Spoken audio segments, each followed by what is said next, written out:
Tampa City. Good morning. I call this meeting to order.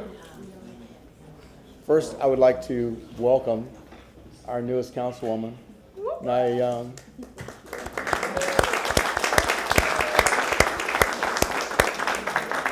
I had already told her she can only be the second prettiest person on council behind me, so she's got the bar set. Councilman Miranda, would you like to do the invocation? Have you had your eyes checked lately? Thank you, Mr. Chairman. It's my pleasure today to introduce Jason Solwell. He's the founder and CEO of Current Initiative. He's also the chaplain, one of the chaplains for the Tampa Police Department. Jason Solwell has worked as a pastoral ministry in the nonprofit sector in Tampa for more than 20 years as a church pastor, law enforcement chaplain, and nonprofit founder. He has led his Tampa-based nonprofit organization, Current Initiative, since 2008, with a mission of dealing hope to local communities through the Laundry Project, Hope for Homes Project, and Affordable Christmas Initiative. He's been serving as the chaplain in the city of Tampa since 2016. Mr. Solwell, please rise for the prayer and the Pledge of Allegiance. After the prayer, I'm sorry. It's okay. After the prayer, my mistake. If I could say quickly, too, congratulations and welcome to the council. Let's bow our heads together. Heavenly Father, thank you so much for a beautiful day that we can live and represent this great city. Thank you for these council members that lead us. We ask that you would give them wisdom and strength as they lead us forward into the future of our city and represent our citizens, our communities well. May we be a city of hope and peace and justice and an example to the rest of our country of what it means to look to the future and lead well and represent well. We thank you for the police department and our officer of the month and how they serve us and protect us. And we ask your wisdom and blessing on them as they sacrifice every day to protect and serve our communities. We love you. Thank you for loving us for who we are, and thank you for giving us this place to call home. In Jesus' name we ask these things. Amen. Amen. Councilman Miranda, would you lead us in the pledge? I pledge allegiance to the flag of the United States of America and to the republic for which it stands, one nation, under God, indivisible, with liberty and justice for all.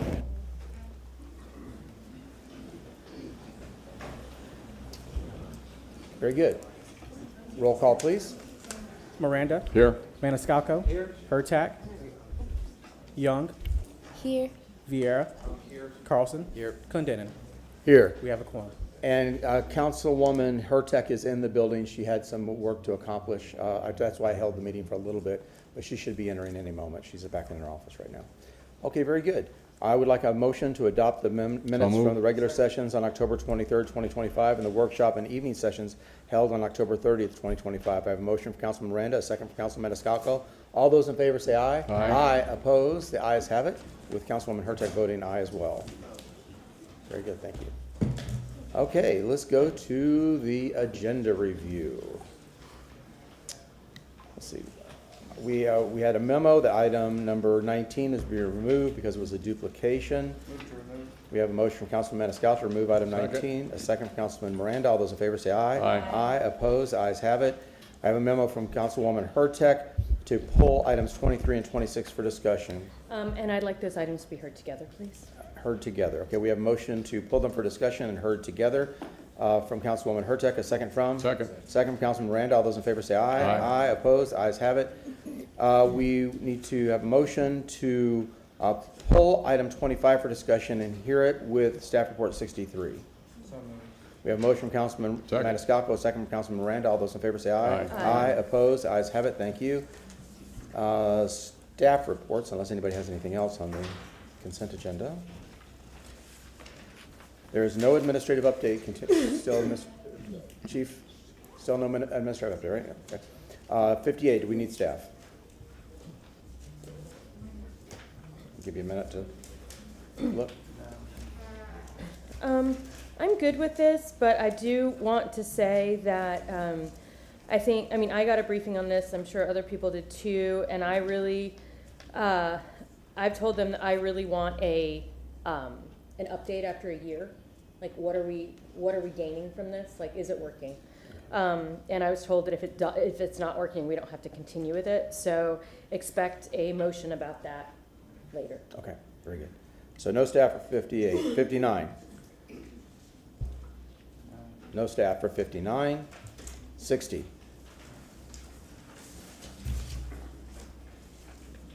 No staff for 60, 61. If I may, Mr. Chair, for Councilman 60, Vieira. yes, sir. I'm fine with the Chief Burkhaw's written report on it.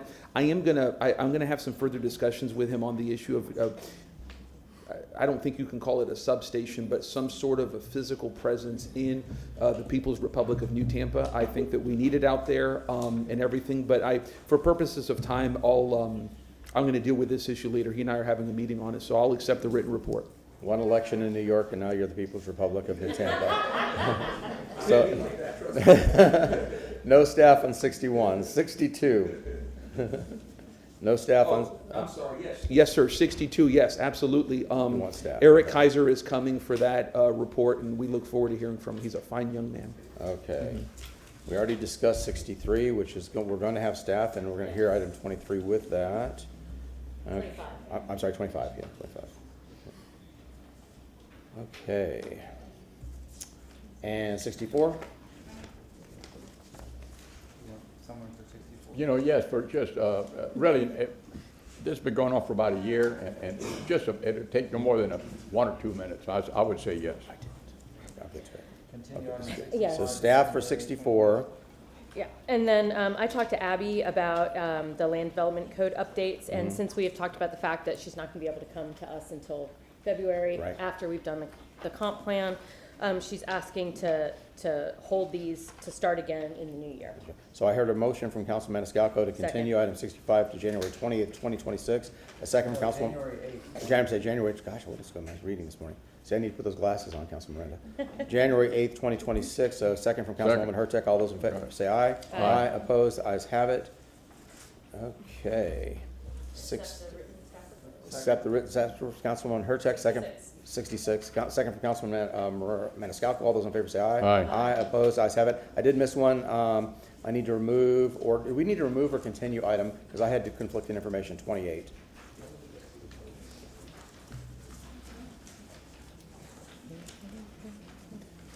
Oh, yes. Because I showed it So to moved. continue, but the motion was to remove. Yeah, to remove it. Yeah. So, to Okay. move okay, number remove. 28, file number DEO 25-1697. Okay, very good. We have a motion from Councilwoman Hurtak to remove item 28, a second from Councilman Maniscalco. All those in favor say aye. Aye. Opposed? Ayes have it. Thank you very much. We have a motion to approve the agenda from Councilman Maniscalco, a second from? Second. Second from Councilman Miranda. All those in favor say aye. Aye. Opposed? Ayes have it. Mr. Shelby? Mr. Chairman, some information very recently has come to my attention that will cause an issue with council taking action today on number 2, the appointment to the Hillsborough City County Planning Commission. We can take it up when that item is up, but what I'm going to suggest is that those who are here to speak to it can speak to it, but I believe after talking with the clerk that it'll ultimately best have to be continued to the next regular meeting. But I can talk about it. if Why don't you we like. talk about that right now? Right now? Well, because people are here to,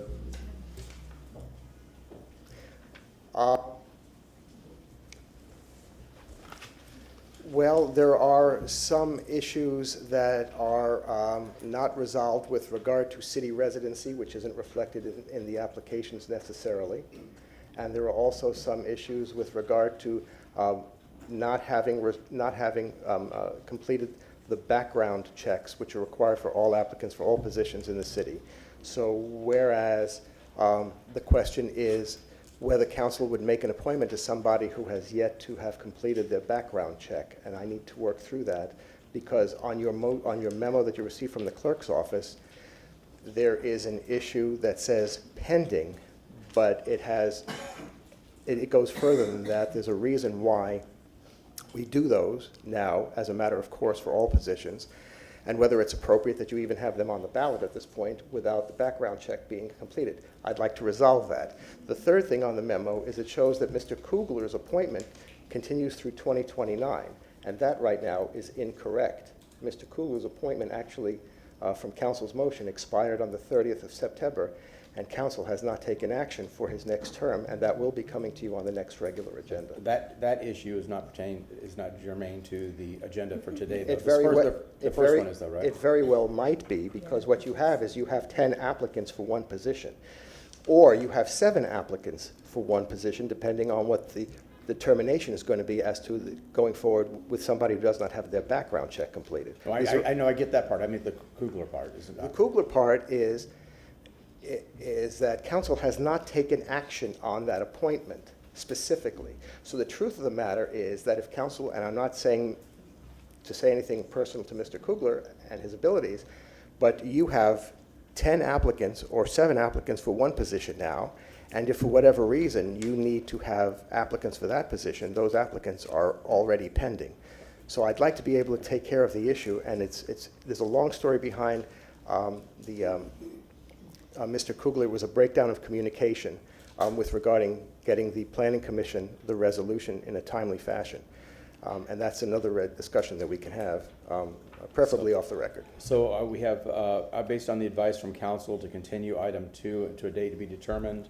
But here's what I'm suggesting, council. If what you like to do is have people here to speak to it, you can hear them and have them be interviewed. They've taken the time to do that. You can take personal notes, and as long as you don't share them or distribute them, they are your personal notes to refresh your recollection when the time comes, when it comes back on the agenda. So they don't have to, if they don't choose to, come back at a later date when you're going to actually be taking action. Okay, so the motion would be to continue item 2 to a date to be determined, and allow applicants that are present here today prepared to speak with those caveats about not sharing notes. Unless you want to. Excuse me, Martin Shelby, City Council Attorney. Unless you know you can't give council too many options. It'll No, confuse the other option is to continue it to the next regular meeting. Yeah. And then I'll have a week to be able to get everything you. squared away Do and we on know the that the agenda. background checks will be done in just the next regular meeting? Within 2 weeks, we'll know. Okay. Oh, you say yes, okay, so there we go. I So, move to continue it to the next next regular. regular meeting, and allow the applicants to speak today? Second. Councilwoman Hurtak. How many applicants, if you are here to speak on that, if you're an applicant, please raise your hand. I know Okay, I saw at least one. Yeah. I see 4 hands. Okay. Do we want to ask them if they would rather come back or speak today? You could give them the option. Yeah, how many of you would prefer to speak, of those 4, how many of you would prefer to speak today? Okay, I have 1. Okay, and how many would prefer to come back in 2 weeks? But 2 weeks is tricky because we're not starting till 11. Right. Okay, I have 1 that wants to come back in 2 weeks, and then And 2. then 2 that don't care. Yeah, and then 2 are like, whatever, okay. So I guess, so what say y'all? Miss, You know, since it's not unanimous, I say we just have, in deference, I'm sorry, but since it's just the one for today, I think we should just have everybody at the same time for equitable treatment. Have everybody come back in 2 weeks and do it at the same time. Or allow folks who came today but cannot make it in 2 weeks to be able to speak to us virtually. That is always an option. Yeah. So I want to make sure that even if it's something we wouldn't normally do, I want to make sure we give folks that opportunity. Mr. Shelby. the other option, again, Martin Shelby, City Remember Council. multiple options. I know that, but here's what I'm trying to do, and I know I will fail. I am trying to make everybody happy and You informed. failed, I have to. I know. you failed 5 seconds ago. I have to share this with you because of the late hour that I've learned all this information. I have not informed this to the Planning Commission staff. So they are, if they're watching, going to be learning this now as they hear it, and I apologize to them sincerely. But and with the 11 o'clock start, and thank you for reminding me, Councilwoman, I did not recall that in 2 weeks is an 11 o'clock start. If you want to do it at the meeting in December, we can do it then. So that, whatever you want. Let's get it done. Okay, so we have a motion from Councilman Carlson, a second from Councilwoman Hurtak. The next regular scheduled council meeting. November 20th, that starts at 11 a.m. Right. 315 East Kennedy Boulevard, third floor. And Third applicants floor, will be given an opportunity at that moment to be able to speak in person or virtually.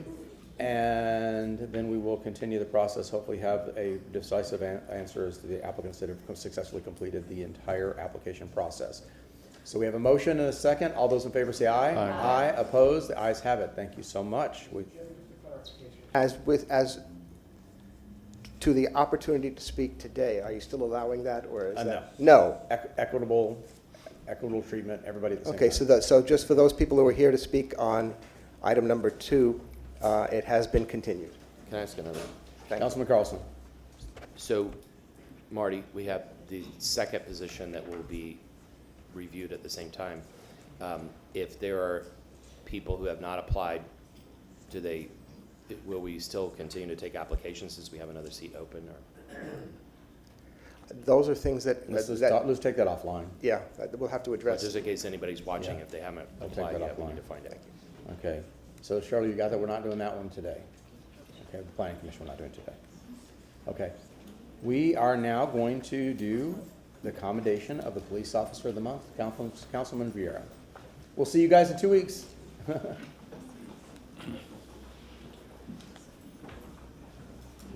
Thank you, Mr. Chairman. It is our great pleasure here as Tampa City Council to give the Officer of the Month to Master Police Officer Grayson Vetter, who's here. There you go. I saw you. Oh, there you go. Good to see you again, sir.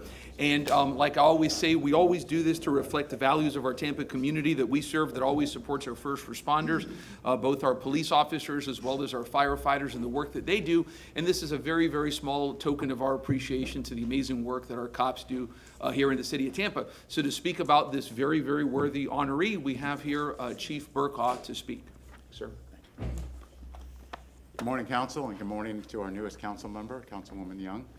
This is more than a small token. I'll tell you, the officers appreciate you all recognizing our Officers of the Month. And the one story you're going to hear today, I mean, this is literally from a TV show. So the information that you're going to hear about Officer Vetter is amazing.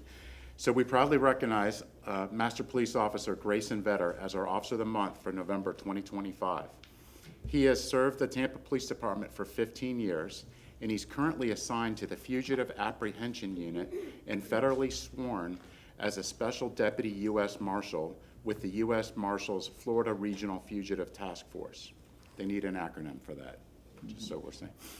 He's dedicated 23 years to the U.S. Coast Guard, where he serves with the U.S. Coast Guard Investigative Service as an investigator first class.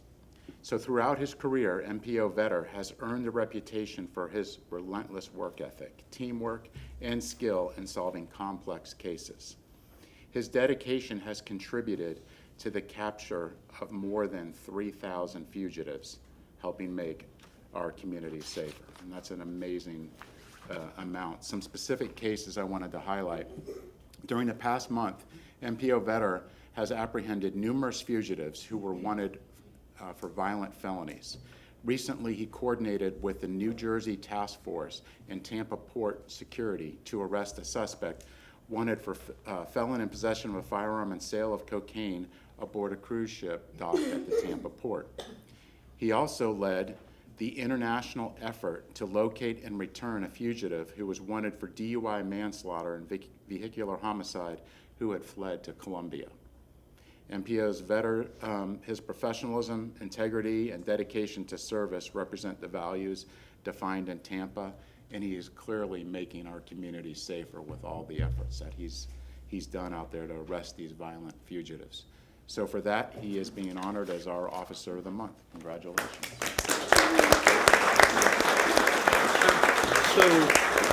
So officer, you have a lot of folks here who are going to come forward to honor you from the community, starting with the PBA. Go ahead, guys. Morning, Council. Brandon Barclay, Tampa PBA. Officer Veteran, great job as always. Thank you, Brandon. Just POC staff of the PBA. Appreciate it. Thanks, Mike.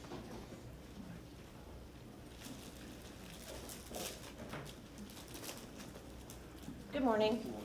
My name is Mary Lou Bailey, and I'm here on behalf of the Board of Zoo Tampa, and this is... I'm Mark Haney, Chief External Relations Officer at the zoo. We're very honored to honor you. We have prepared for you an annual membership to the zoo as a gift. This is my letter, and Mark has a goodie basket We've for got you. a Florida panther, which is also a great hunter. And and this is the membership for you and your family. Thank you. Very impressive Congratulations. story. Thank Yeah. you for your diligence and, I guess relentlessness, is that the right word, Chief? Yeah, so, and thank you for everybody who serves. You guys are all awesome. You're our heroes. Congratulations, and congratulations to you, Councilwoman.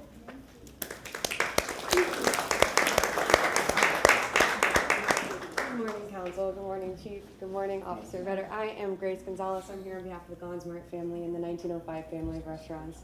Thank you for being here in Tampa for over 15 years. We've been here for over 120. We hope that you enjoy a night out with your family. Please enjoy some paella, sangria, enjoy yourself at ukulele. Thank you for everything you do. We're so happy that you're here. Thank you. So just remember for archival purposes, if you just kind of point this way so that your voice is projected towards the microphone on the dais.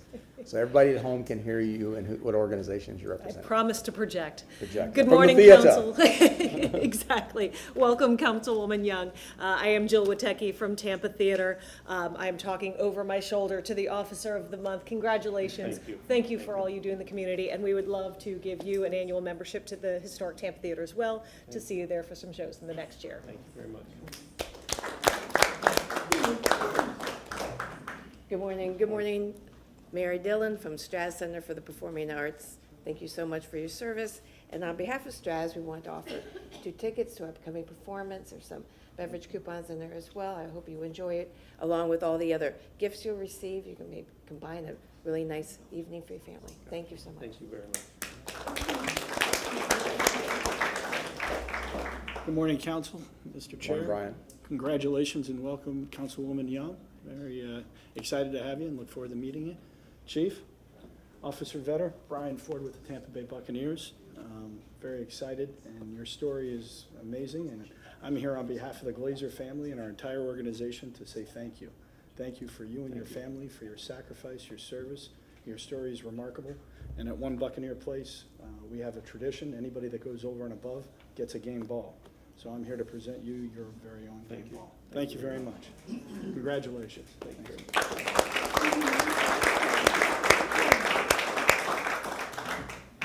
Good morning, Council. Mike MacArthur, Steps Towing Service. I'll start off with Leo from Bill Curry Ford. Apologizes he couldn't be here, but he put together this nice little bag for you and a letter from Jennifer Curry herself. And this is where I insert shameless plug. If you ever need your car towed to Bill Curry Ford. But in all seriousness, I'm a father of a Coastie. Thank you for your service and everything you do for our community. On behalf of Todd Steps Towing, here's a $100 gift card for dinner or whatever night out on town for you and your family. Thank you for everything you do. Thank you very much. Morning, Council. Congratulations, Councilwoman Young. Thank you so much for your service, Officer Vetter. My name is Mary Beth Williams. I'm here with the Friends of the Tampa Riverwalk to say thank you for what you do for our community. On behalf of Friends of the Riverwalk, I'd like to present you with a Riverwalk paver, which will be engraved in the future. We'll let you know when it is engraved. In addition to that, I have a couple of other goodies for you. I have notes because there's a lot.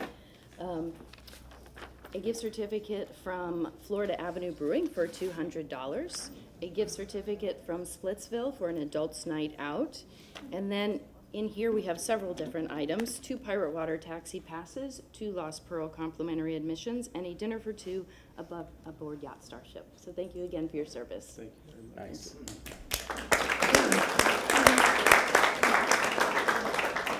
Morning, how are you? Good, sir. How are Steve McEleen's. I'm in the center.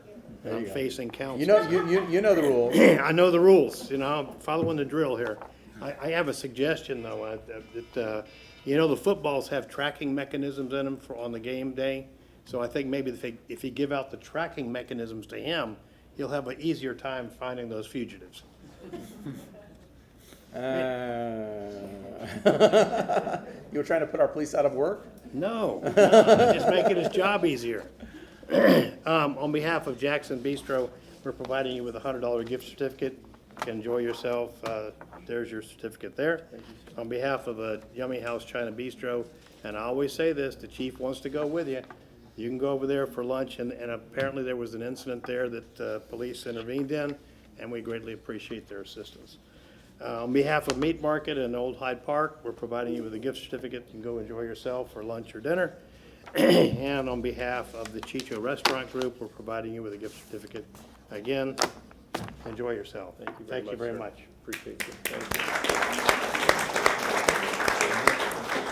Here you go, sir. So on behalf of a very grateful city of Tampa, Tampa City Council, and you know, it's relevant, we're talking about your family, that you have folks who served as police officers before you in the Coast Guard. That's something that we find with a lot of our police officers and firefighters, that it's a family tradition, number one, and number two, that there's a lot of military in there because they all go together. It's like Methodists and Presbyterians and Episcopalians, they all go together. So on behalf of a very grateful city of Tampa, sir, we give you the City Council commendation. We appreciate you. Thank you, sir. very much. Thank you, sir. And if you want to say anything, yes, sir, you can speak, yes, sir. First off, this is humbling, all this stuff. You know, we don't do it for this stuff, but I want to thank the city council for this opportunity. I want to thank Chief Burkaw, command staff, my chain of command at 411. Most importantly is the guys standing behind me and the ones that couldn't make it here. This task force is it's a team effort. We couldn't do any of this stuff of what we do by ourselves, and I think that's the most important part, is all those guys behind me, and they couldn't make it. Thanks to them, so thank you very much.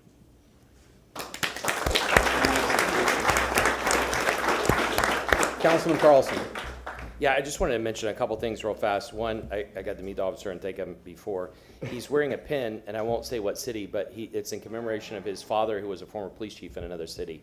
So it just shows there's a whole, is that correct? Yes, sir. So it's a whole, family tradition. His family is in the back, probably because of the work he does. They're not front and center, but we want to make sure we thank them for your support.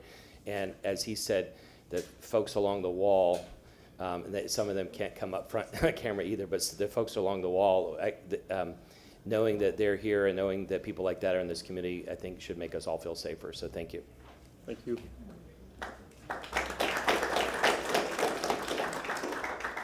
One, I want to say thank you for your service to the city of Tampa. I think one thing I'm most proud of is I think you know that this council is 100% behind you and your brothers and sisters that wear the badge. We support our police officers. We understand that the safety and our security doesn't come, it's not an accident. It's dutiful based on what you all do every day to keep ourselves and our families safe. So thank you so much for what you've done for the city of Tampa, what you continue to do for the city of Tampa. Enjoy all those nights out on the town. Some of my favorite places to go. Thank you. Thank you.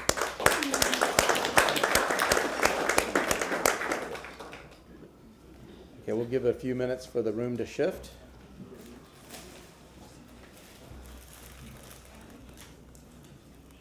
Don't drop the football. Oh, I shan't.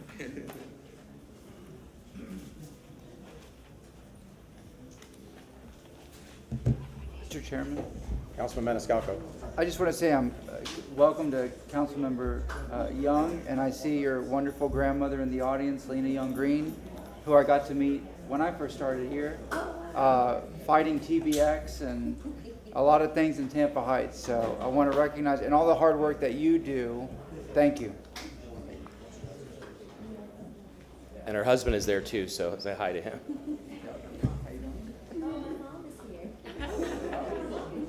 Hi, Mom.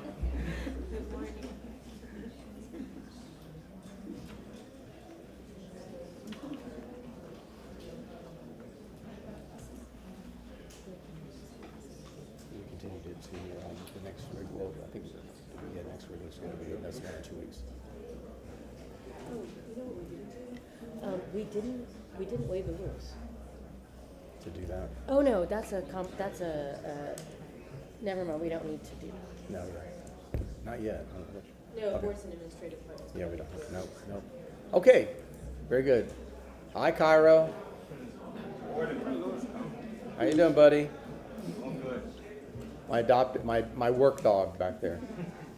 Okay, so we're going to move on. So we've continued item 2, so we're moving on to item 3, which is approving confirming the appointment by the mayor of William Babcock, alternate as a member of the ARC for the remainder of the 3-year term commencing November 6th and ending on February 1st, 2026.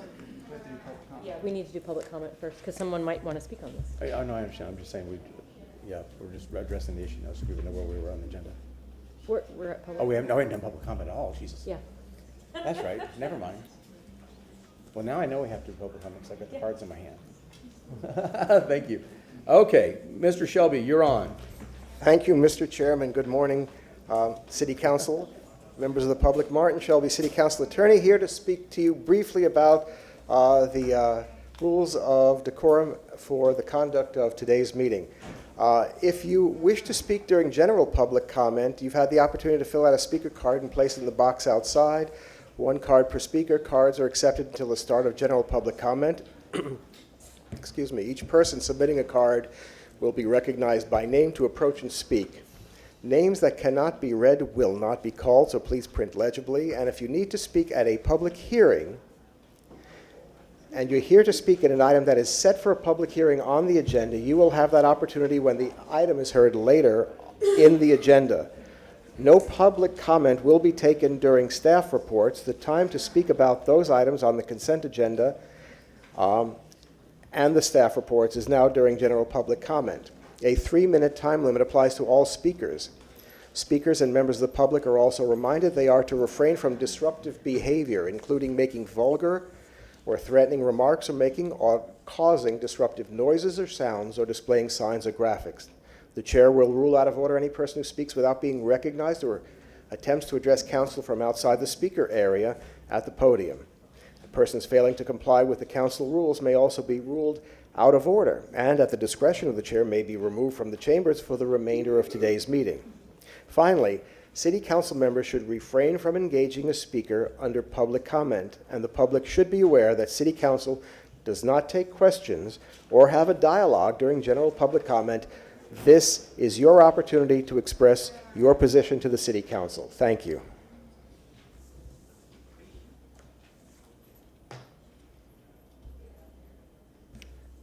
I was consulting on the name because I couldn't read it. Is it Elisa Dade or Date? Allison Day. Allison Date? Not here? Okay. Oh, there. Okay.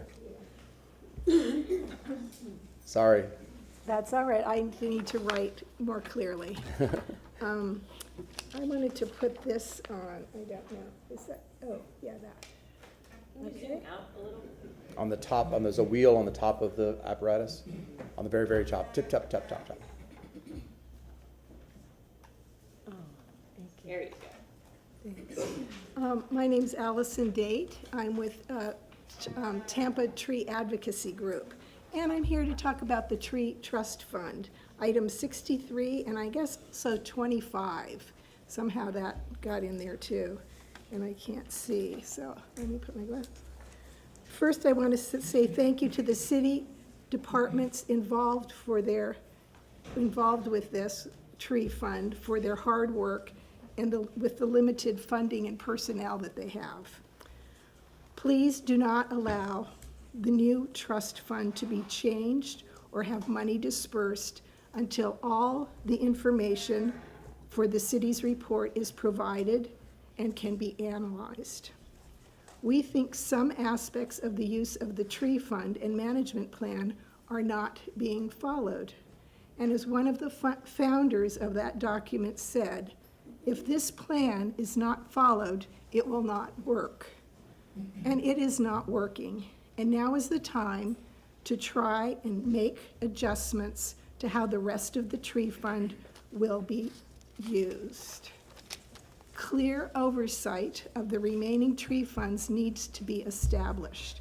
The city was supposed to provide a detailed annual report that includes all of the information now requested by City Council, and that has never happened. Consequently, the old tree fund was used with minimum oversight. This is the city's first request for payment from the new tree fund, and it requires that the money remain in the district it came from. The city has said that they find this too cumbersome, but we disagree and feel that the accounting for this request is unclear. Reporting what type of tree, as well as where, when, and how it is planted, is vital for maintaining accountability of the remaining tree fund money. Tampa has not stopped losing its grand live oaks, its keystone species, and now there is less space for these larger trees whose loss created this fund.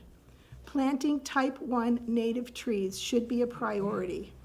The city says they agree, but their actions don't show it. Instead, this project is a blatant example of overplanting non-native type 3 trees with the tree fund. Of the 275 trees planted at the 2 locations, only 36 or 13% were type 1.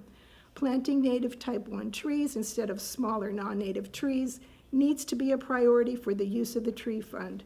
None of the city tree program descriptions mention this.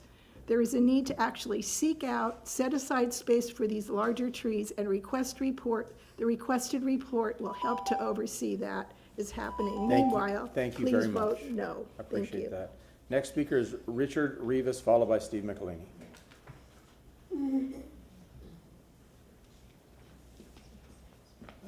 Good morning, council members. My name is Richard Rivas.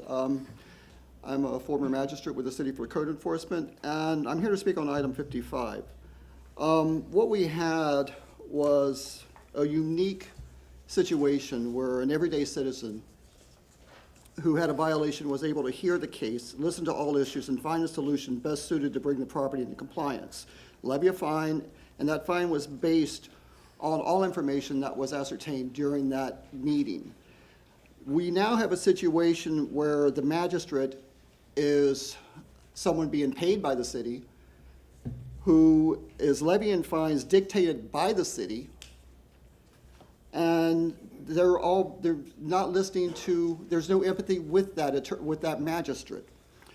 What has become, this has become an environment of a one-sided judge, jury, and executioner. And with the new process, it's predominantly going to affect low-income citizens of the city of Tampa, because fines are being levied at a greater rate. There's no more that the magistrate can sit there, and before it was always based on the magistrate's discretion. Now, the city is dictating what the code enforcement officer is giving the magistrate to say. I recommend this fine of exponential amounts. What I saw yesterday was egregious. I went down and observed the cases yesterday. They've tried a new process, and from what I've seen in just a couple of observations that I've been to, this is a failed process now. You no longer have citizens coming before another citizen to listen, to hear. You now have a paid person making decisions. Is there bias? Yes. Is there something wrong with this? Yes. We need to go back to something where the citizens have more say. It used to be unique. So what I'm requesting is that the city council deny the ordinance change on item 55, revisit this process of the magistrates for the city code enforcement, and if possible, reverse it and go back to an original setting where the city citizens have more say, rather than have a paid person making the decisions for the city. Thank you. Thank you, Richard. Steve McElhaney, followed by Bobby Creighton.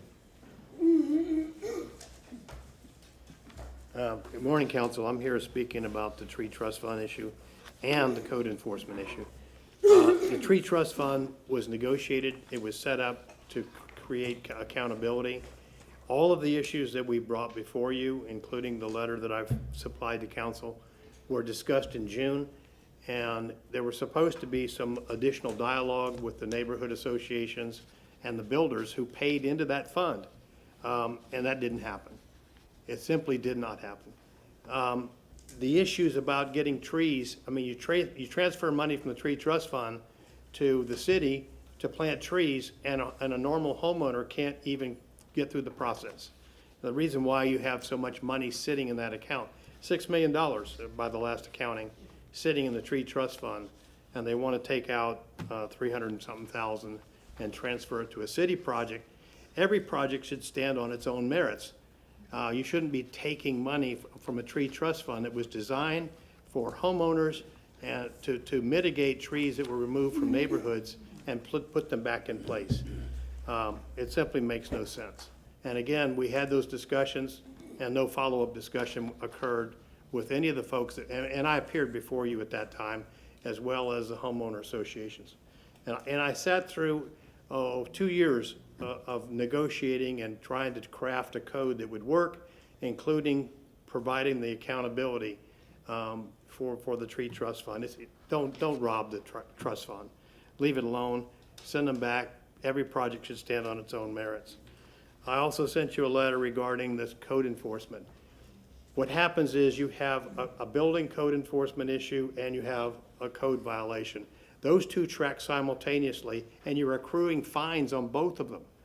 And so there used to be a provision where if you were in the process, the fine stopped. But you're in a process that could take 6 or 8 months to resolve if you have to go through a rezoning and then permitting.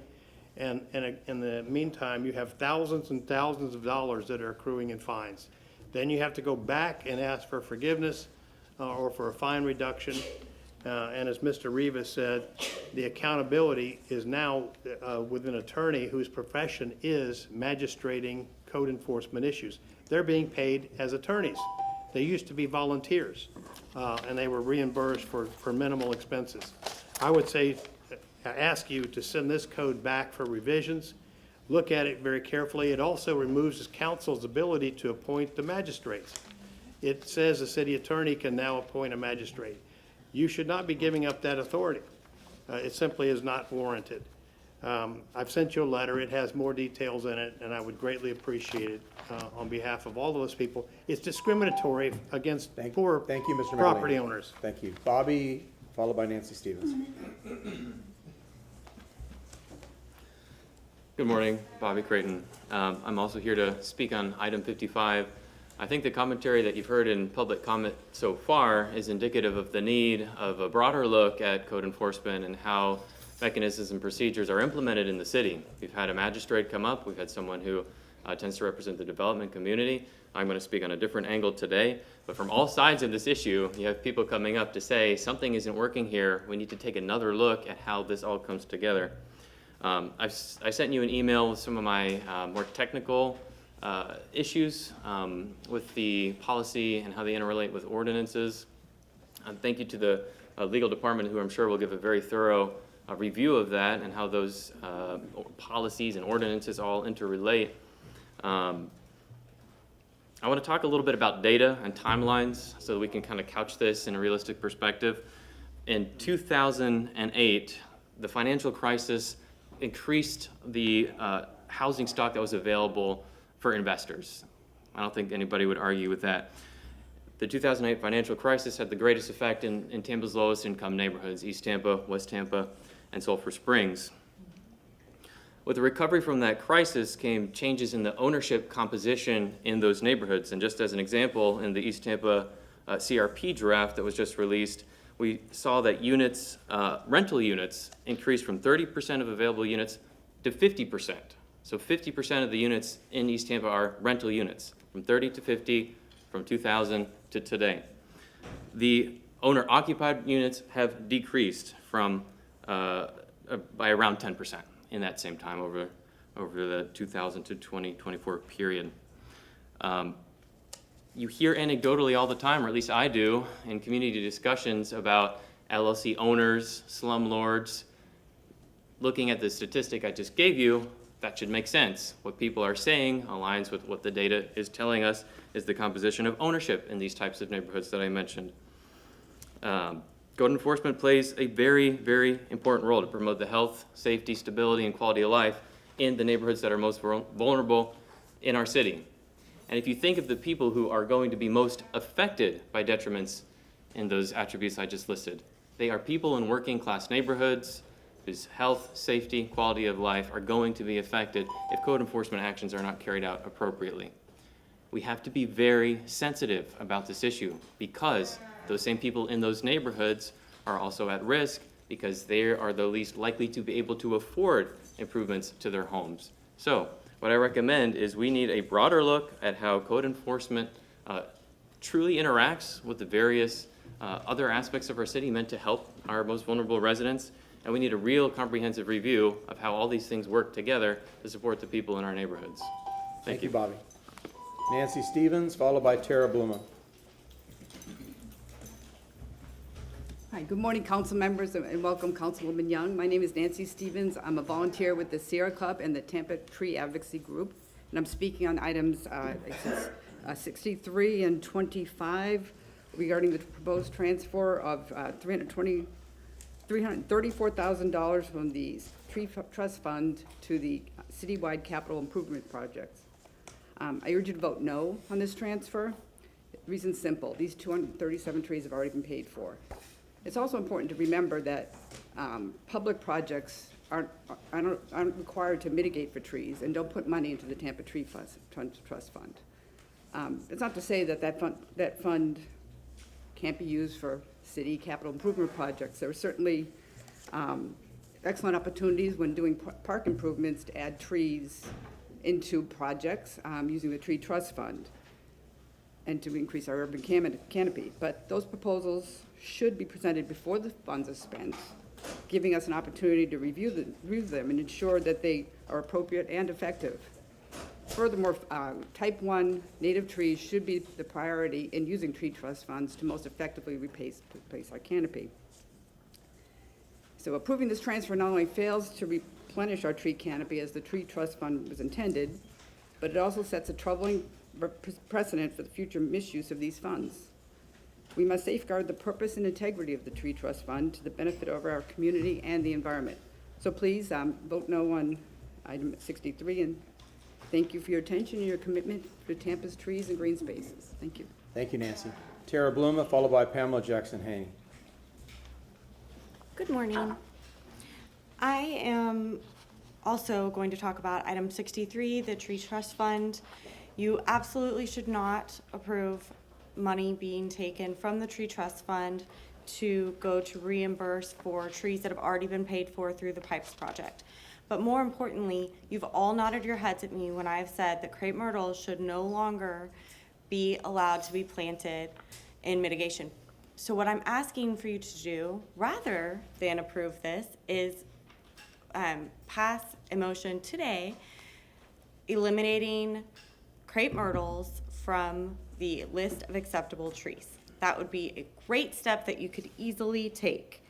I want to point out that of the trees that were planted, only 13% were type 1 trees. That's what you are being asked to approve today.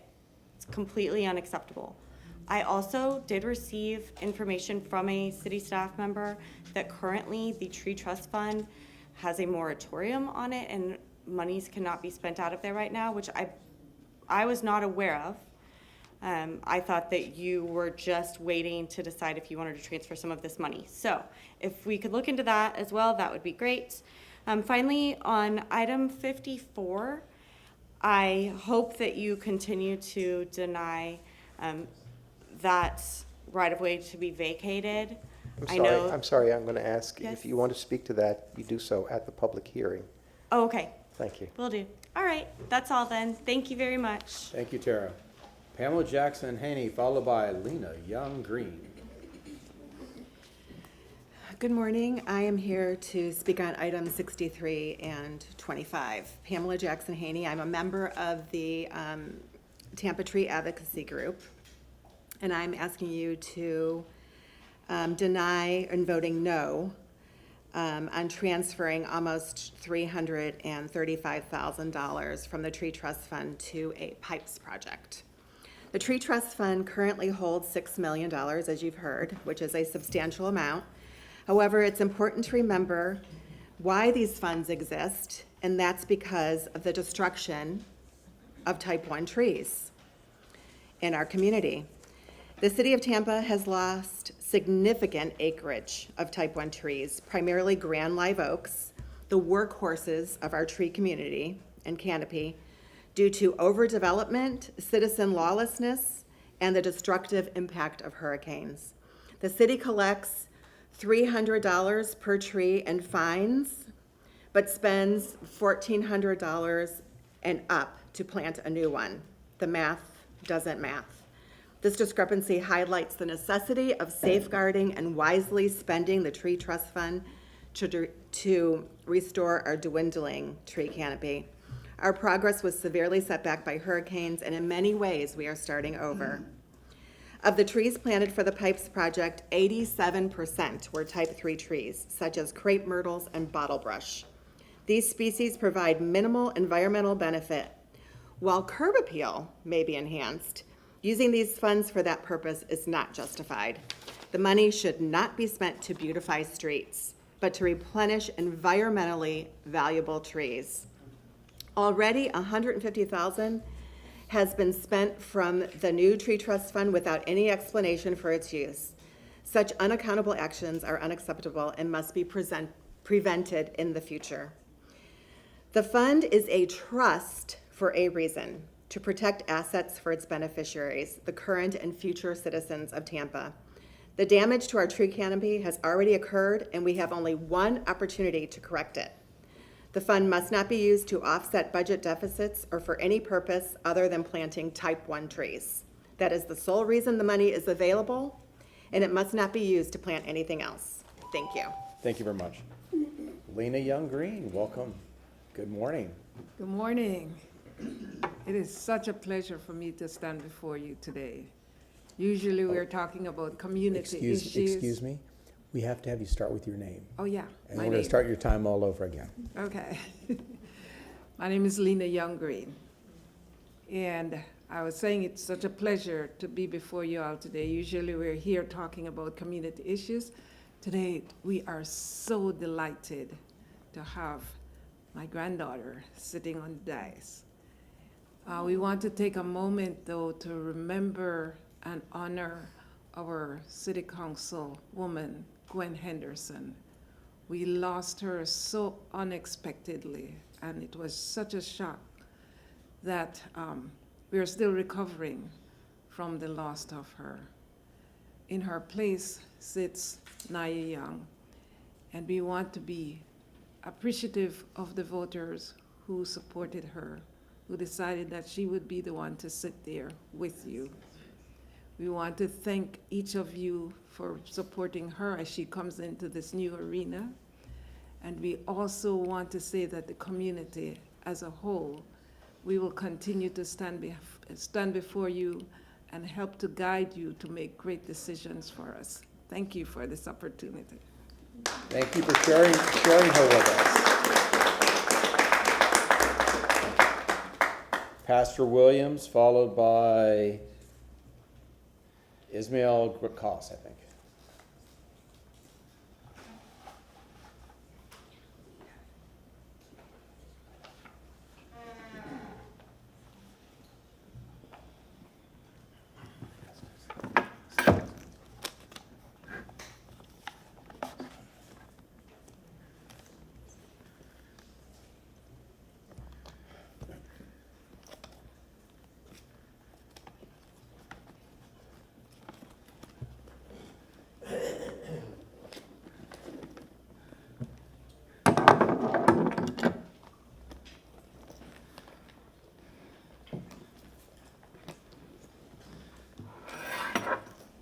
Good morning, Pastor Williams. Thank you. I appreciate you very much. Even though I said it, could you start with your name, please, and we'll start your time over. Thank you. I can't understand. Hear what you say. State your name. State your name. Say Pastor Williams. Okay. Yeah, my name is Pastor William. Frank Williams, located at 1112 East Cotton Street. This is a shacker, a slave shacker.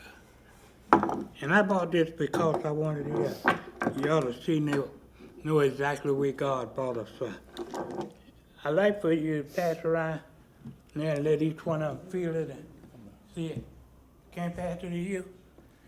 Yeah. And get it back to me.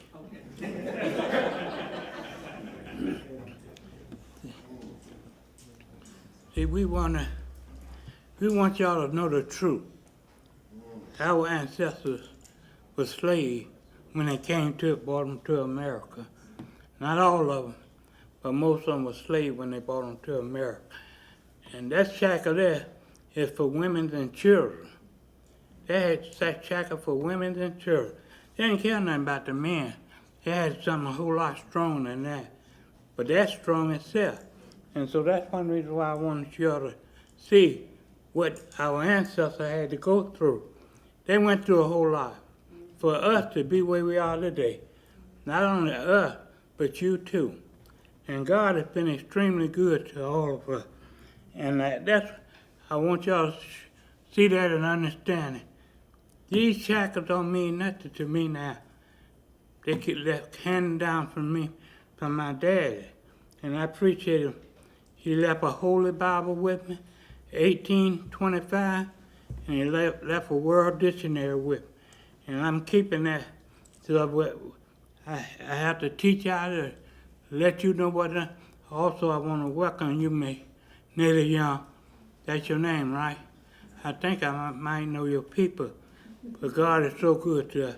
I'm glad to see you up there, and I want you to be present when we make our comment so you can interfere with it and let us know some things ain't right.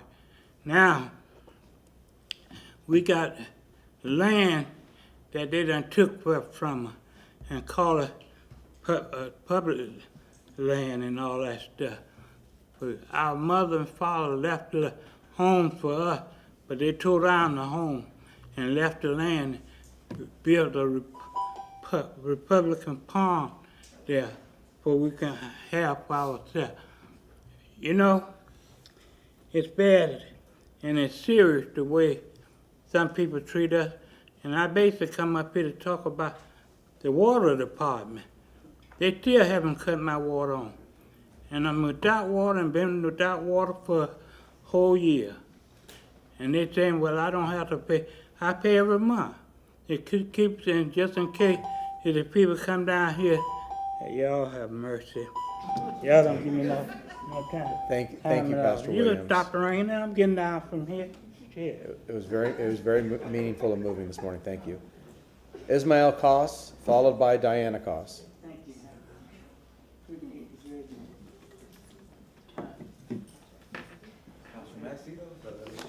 Good morning. Yeah. Good morning. My name's Diana Koss. I lost my son in a fatal dump truck accident on March 17, 2025, here in the city of Tampa. My son was ordered by his employer to place a snipe sign for advertising when he was struck by the truck. I'm dissatisfied with the police department and the city attorney's office for not properly and thoroughly investigating the cause of the crash. The investigation did not provide any answers as to why Backer drove his truck into stop traffic.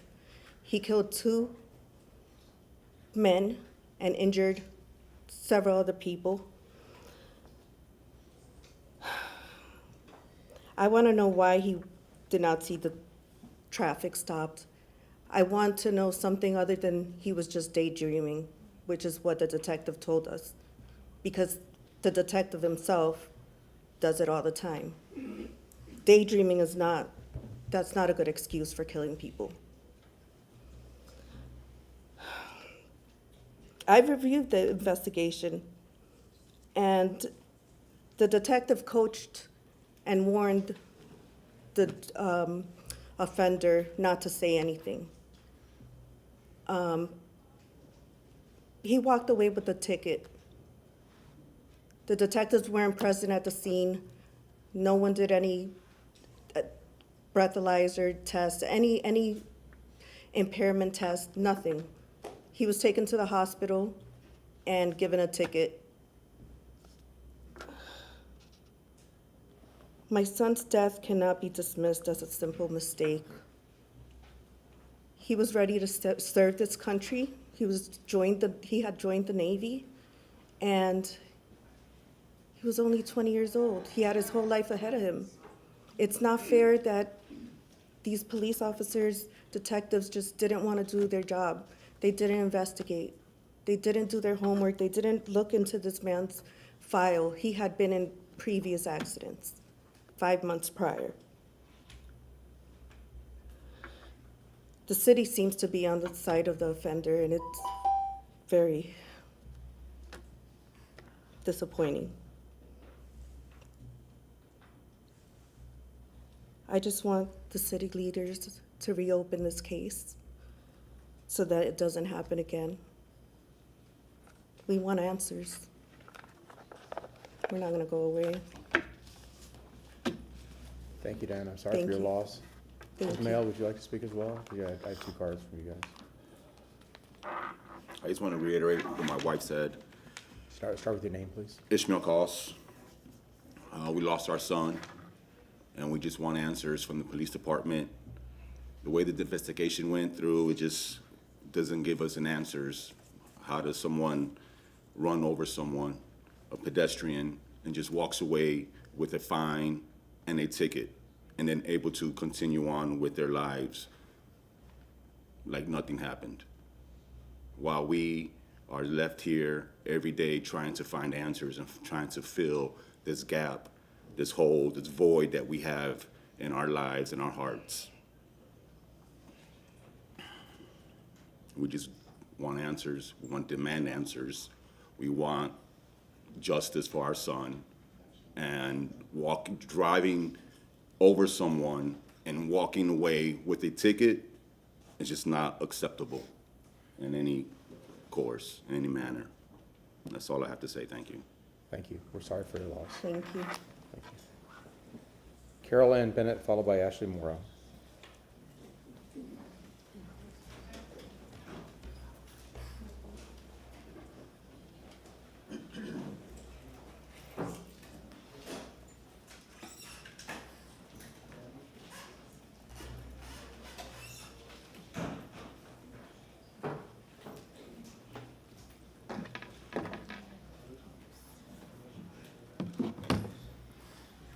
Good My morning. lovely assistant.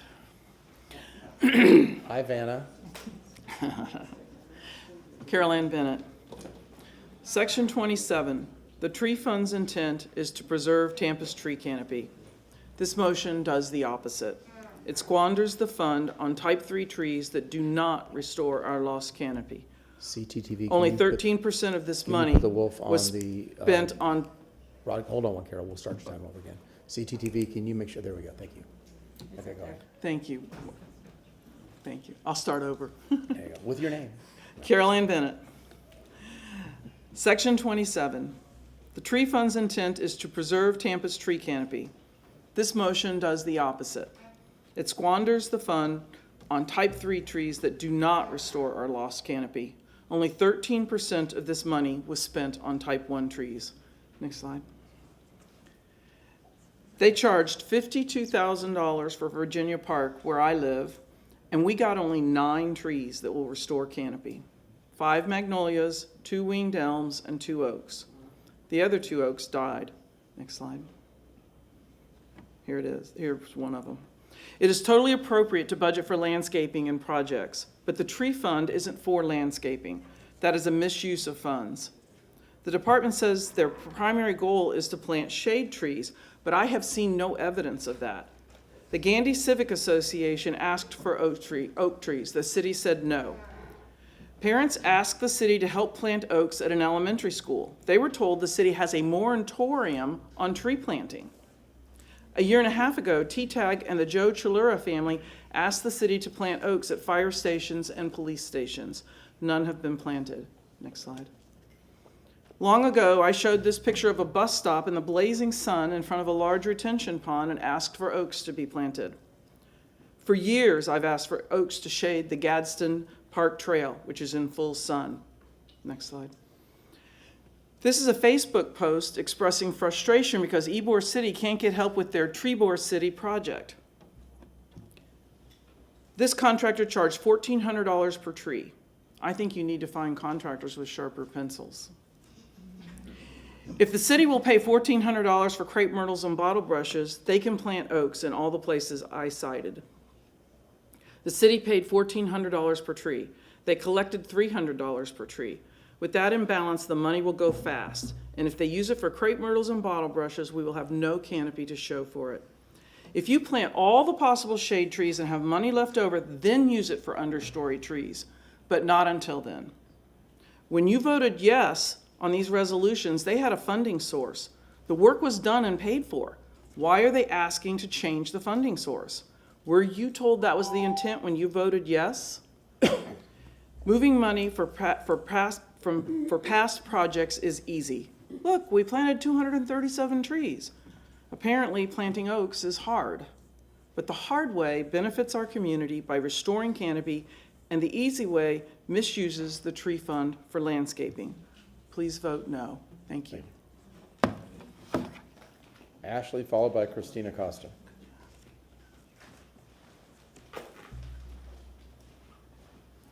Hello, my name is Ashley Morrow, and I'll be sharing Tampa's Black History. You got me? Oh, I thought it was you. Okay. Yep, today before I go into the 1860s and we get into Abraham Lincoln and all that, we're going to take a pause. And I want to just talk about a couple things. A lot of the things that I learned from that period have come from articles and books by these individuals. Dr. Jarrell Schaffner, Dr. Larry Rivers, and Dr. Cantor Brown.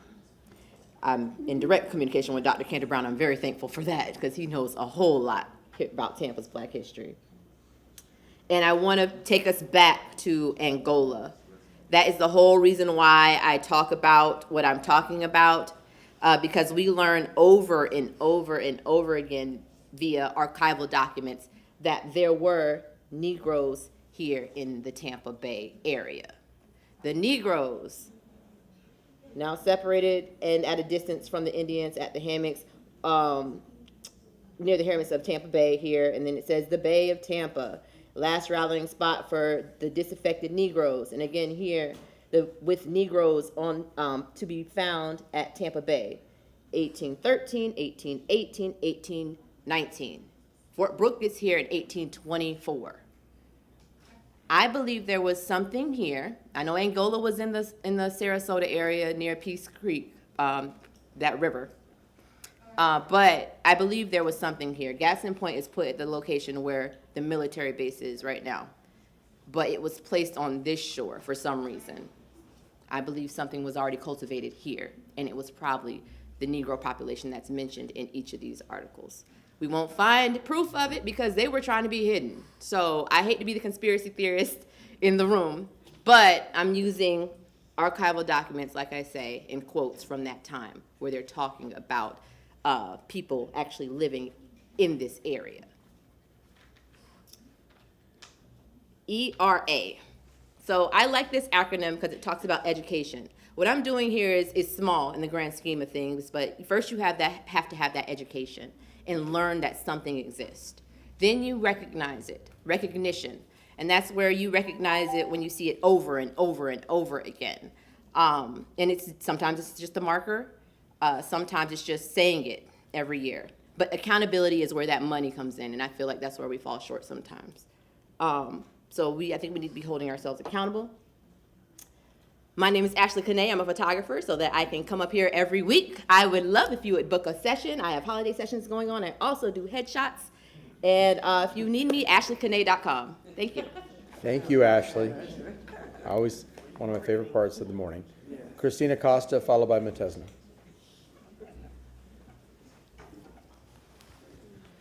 Good morning, City Council. I'm Christina Costa. And a special warm welcome to our newest City Councilwoman, Nayo Young.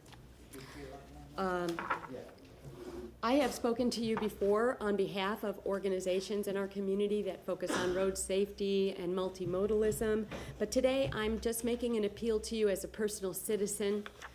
Before I talk about stuff that is not great in my neighborhood, I do want to give a thank you to the Tampa Mobility Department for the traffic calming initiatives that have taken place on my street. And I will just give you a moment of orientation here. I'm going to be talking about Morrison Avenue here and Howard Avenue. So this is my area. A few years ago, I experienced a loss of mobility.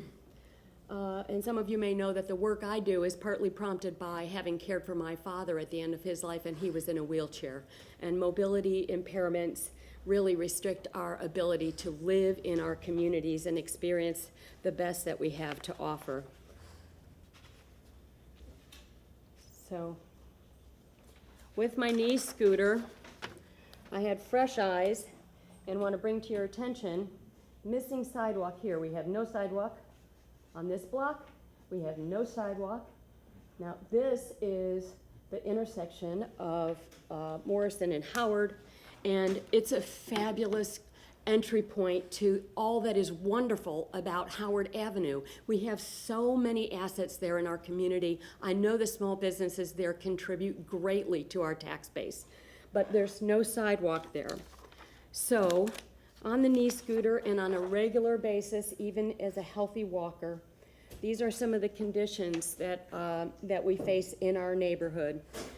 The sidewalk, that's the terminus of the sidewalk as you're heading towards Howard Avenue on Morrison. It doesn't look that bad in the image, but I can tell you it's about 3 inches of dirt, and it just is untenable for anybody who is needing a mobility device. So this is the view. You can see the street condition here, very crumbly. So on my knee scooter, I was right there in the middle of the lane. It was the only way to move about my community because there's no sidewalk here. So I'm urging you to advance the multimodal impact fee increase that comes your way again on November 20. I cannot be there that day, so I'm here today to talk to you. I have one example here of a new home that's been built in my neighborhood, and it's valued at $2 million. So we can't afford not to do everything we can for. Thank you very much. Thank you all.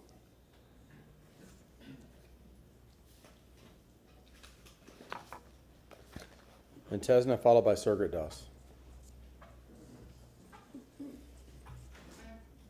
Uhuru. Mentesna. Uhuru means freedom in Swahili. And we as African people should always be thinking about our freedom because for the last 825 years, we haven't had any freedom. It's difficult to speak after you hear parents say they lost their child. Very difficult. But my condolences.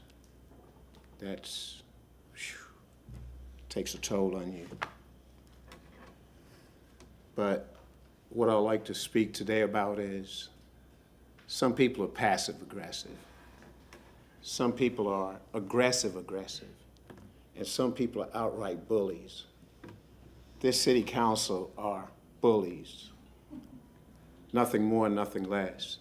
And when you see black people, you have a way that you have gerrymandered, you've done different things to our district. You hear when ex-code enforcement officer is coming in talking about how it's gonna affect poor and working class people, that tells you what the white folks are doing. It tells you what the white folks are doing. But it's part of gentrification. It's administrative gentrification. And they think black people never gonna catch on to these things. They're doing gerrymandering and vote rigging in District 5. Nobody in District 5 has ever heard of Naya Young. Nobody. And there's some voting irregularities there. And the white people are putting who they want to put in office to represent District 5. That's your opinion. That's your opinion. Address us, please. The fact of the matter is that we as African people have to stand up against that. The last person they put in office, Gwen Henderson, nobody knew who that was. And that's what they're doing for the representation. But look at, there's some voting irregularities that's going on in District 5. It's voting irregularities that's going on. And the fact of the matter is, irrespective of who they put in there, from Perry Harvey to Naya Young, they don't talk about a damn thing, nothing. They don't talk about reparations. They don't talk about police violence. They don't talk about free housing. They don't talk about employment. They don't talk about free medical. They don't talk about education. Nothing. They talk about garbage. Absolutely, positively nothing that's indicative or representative of the aspirations of a people that's trying to be free and self-determining. Thank you, sir. Sergret Doss, followed by Ryan Haynes. Welcome, everybody. I'm Shagret Doss, and I wanted to welcome Ms. Young to her new position. And I wanted to put this out here and say, I was a little upset last week, but I want to thank all my fellow veterans for their service, commitment, and a dedication to a set of principles. And I especially want to thank everybody who made the ultimate sacrifices, including my classmate, John Jordan, from the University of Thomas Jefferson High School. Only 6% of Americans have ever put on a uniform. And of that, 14% are black, and some 30 plus might be minorities, which would be women and other people. But I want to thank the forerunners, like my grandfather, who also served in World War II, and that young gentleman to me almost 30 some odd years ago when I was in Germany. And actually Colin Powell was my corps commander. And my dad and my mom. But General Butler and Mr. Caldwell from last week, they came up here and you all paraded them around. I said, this city needs to stop with the propaganda. And I want you all to start living up to the words we put on that parchment that we call the Constitution. I'm positive that those two black men, and I know what my father and my mother went through, and I know what I went through in the military, loved their nation enough that they were willing to sacrifice their life for this country, and still had to endure this manifest racism, not only from those in the military, but from those in this country who would never make that kind of sacrifice, yet they want to garb themselves as some sort of true patriots. Brigadier General he's a testament to what black people can do when the playing field is level. There ain't no such thing as DEI. We don't do that. When the playing field is level, we just do what we do. Everything in this chamber is nothing but bluster. A couple weeks ago, well, actually about a month ago, I gave you all information detailing how judges, attorneys, and a doctor at the VA have created a cabal against veterans who've been injured by automobile accidents. And hearing that a veteran was killed in an accident bothers me as well. And oddly, the 2nd DCA is carrying the water for those people. And knowing that they're taking advantage of unsuspecting veterans. The 2nd DCA clearly deviated from well-established law, and I think that you all had something to do with it because I gave it to you all, and then just recently they had this just crazy order that came out, so I got to do a mandamus to the Florida Supreme Court, and ultimately I might end up in the United States Supreme Court. And we all know that I'm already in the 11th Circuit against you all.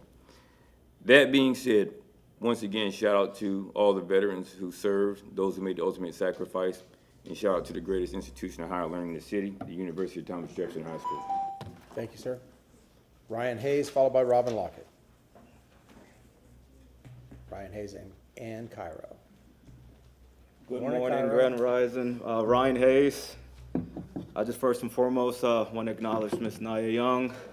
You trailblazed, and I want to just be here to see history in the making. I'm not going to speak about any agenda items. It's something that's really concerning. I'm a clinical therapist and counselor, and a lot of clients and so forth have been asking me to speak up, and I'm going to speak in a very rudimentary platform.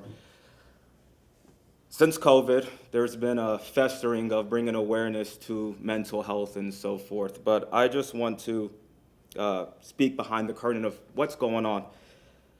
A therapist or a counselor can only see a patient or a client for 45 minutes for a weekly session and then another 30 minutes for a weekly update. So that's 75 minutes in a week. That's somebody that is suffering from family grief, substance abuse, and so forth. So when you add that up, that's 300 minutes in a month. And with people that are going to a clinician to seek mental health and therapy, it's just on the front line. Services really can't be compelled to those individuals if you can only speak to a counselor 5 hours out of a month. Another thing what's going on is insurance and so forth. The lowest insurance, I don't want to speak of their names, $15,000. The highest is about maybe $60,000 a month. So when you add up all those numbers, you can just see how there can be a consistent carousel of individuals being facilitated to exhaust their insurance. I know there's nothing that the city can do, but this is more to be broadcasted to the community to hopefully get people aware and just hopefully just more compassion and just speak upon the true merits of therapy, counseling, and how just the front line of it is not truly benefiting nor in the correct avenue to sustain and help people that are going through these types of tribulations. Just think if you're in there 3 months, you're only going to speak to your therapist for 15 hours throughout that whole time. And I'm just speaking solely on my own experience with individuals, and it's really just disheartening because a lot of individuals are coming to me just asking me to speak up about what's really going on in the clinical mental health field around the world. So there just needs to be more commitment to hopefully change, reform the insurance of how individuals can actually receive better clinical mental health and therapy services. And thank you very much for your time. And congratulations again, Ms. Naya. Go. Bye, Cairo. Bye. Y'all have a good one. Thank you. Robin Lockett, followed by Stephanie Pointer. Good morning, Council. Robin Lockett. I want to congratulate Ms. Naya Young. This was a hard-fought win, but well-deserving. I want to talk to, without getting emotional about this race in this community. This was a hard-fought race. Community came together. You saw community working in different aspects of the community towards the same goal. You had Florida Rising, you had LGBTQ, you had Magnified Voices, you had community just coming out, having conversations with one another about who they were going to support. And I can tell you now, in regards to knocking on doors and having a field game, I will not let anybody disgrace the work that that was done in regards to this race and the outcome that the community made. This ain't no makeup, these are not makeup numbers. The community decided this, that they were not going back and they were moving forward. So that's a hint to anybody else. Naya, this seat is well-deserving of you. And I look forward to working with you, along with council also, as usual. But you know, yeah, you too.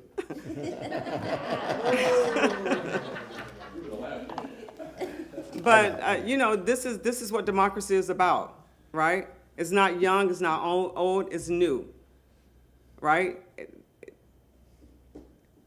You are going to build, by sitting in that chair, you're going to build a resilience that you're going to need, the armor that's going to protect you. God is all in this. He's all in the midst of it. And you're going to build, he's going to provide you with that armor to deflect all this other stuff that's going to come at you. Okay? So you stand tall, you remain to be strong, you remain to be a student, and a student is not a student in school. A student is a student that will listen, gain information, take it, decipher it, and make a decision, the best decision. So you remain that. And don't let any of this negativity touch you. Thank you. Thank you. Amen. Stephanie Pointer. Good morning. Stephanie Pointer. This is one of the reasons why I like to go after other people, because I agree with all my tree-hugging friends. I'm not a tree hugger, but my friends are. I agree with what Robin just said, 100%. I want to touch on a few things. First of all, where are all the trees that we paid for already? Where are all the trees that we paid for already? I ask every time that there's a big $1 million agenda item to buy trees, where are they going? It was confirmed to me earlier this week that there is not a district for the parks. Why not? Where did they go? I've seen the Northern District, but that's the only place I've ever seen it referred to. I'd like to know what the districts are and where we plant the trees. If you buy $1 million worth of trees, you have to have a list, you have to have a map, you have to know. I mean, Mr. Jones just handed me the map for where they planted the trees for the project we're going to talk about today. He just handed it to me. So where's the maps? I keep asking about it. I'd like to point out number 40. Nobody's talked about that today, but it's really, it's important to me because it irritates the crap out of me. It's for ditch maintenance and mowing in the South and Central districts. What those are, I don't know, because that's not a mobility fee. That's not a mobility term. So it must be the Parks Department that we don't have districts for. So here's the thing. These guys come out once every 6 to 8 weeks. They're supposed to be cleaning the ditches along the roads. Number one, I just did a code enforcement for 7400 Interbay because they had huge piles of branches. I have driven up Manhattan before and watched the people who are in city vehicles doing city right-of-way clearing, picking huge branches, 4 inches around, and putting them over onto private property or putting them over onto parks property. And so they're not hauling off anything. Maintenance to me means you take the garbage with you and you put it to the dump. That's what every other yard care guy on the face of the earth does. So I want to know who's in charge of these people, because every time they come to my community, they leave a big pile of crap on the road that solid waste does not pick up. I have to put in a code enforcement complaint for it. And the ditches up by my house, they hadn't been cleaned in years. They're half full. So what have they been doing? I mean, they come, but they don't do a very good job, in my opinion. Permitting. Why are we changing the code enforcement process when we don't have any leadership in code enforcement right now? Our code enforcement guy is out on paid leave. I'm sorry, paid vacation is not acceptable to me. He should be left with no pay until he's found guilty or innocent, whichever one he is. And if he's innocent, then by God, you pay him. But to get free vacation on our tax dollars, not acceptable. I'm sure I'm forgetting something, but I support my tree hugger friends and whatever they said. Thank you, Ms. Pointer. We have 3 registered. We only have 2 now. Who's on now? Okay, so we have 2 online speakers this morning. Michael Randolph, can you hear me? Good morning, Michael.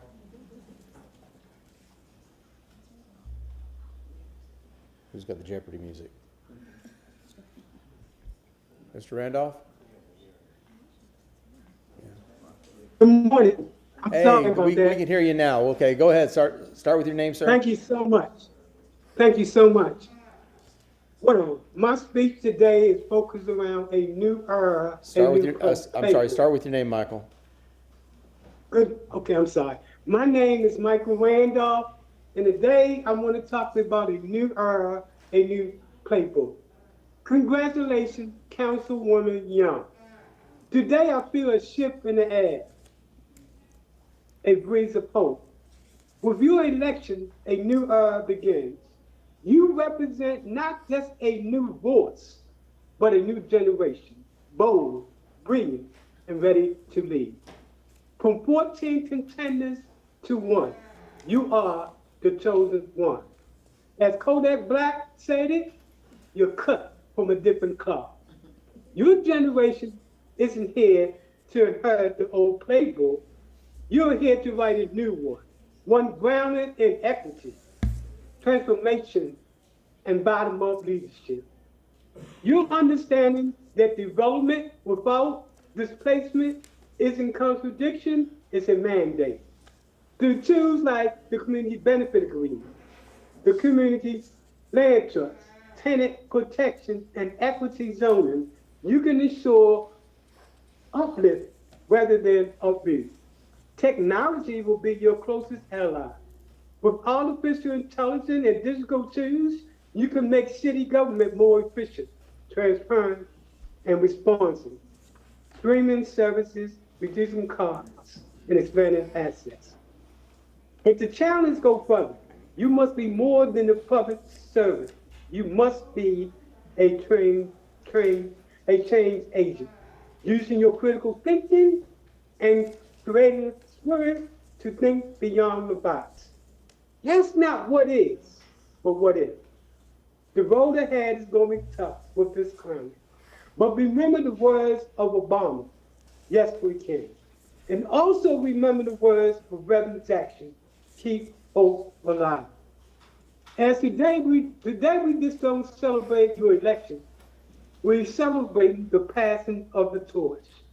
We celebrate the beginning of a new chapter, written by a generation that refused to wait for its turn. To be young, gifted, and blessed is not a truth, it's a legacy. Thank you. Thank you, Mr. Randolph. Lorraine Perino, are you on?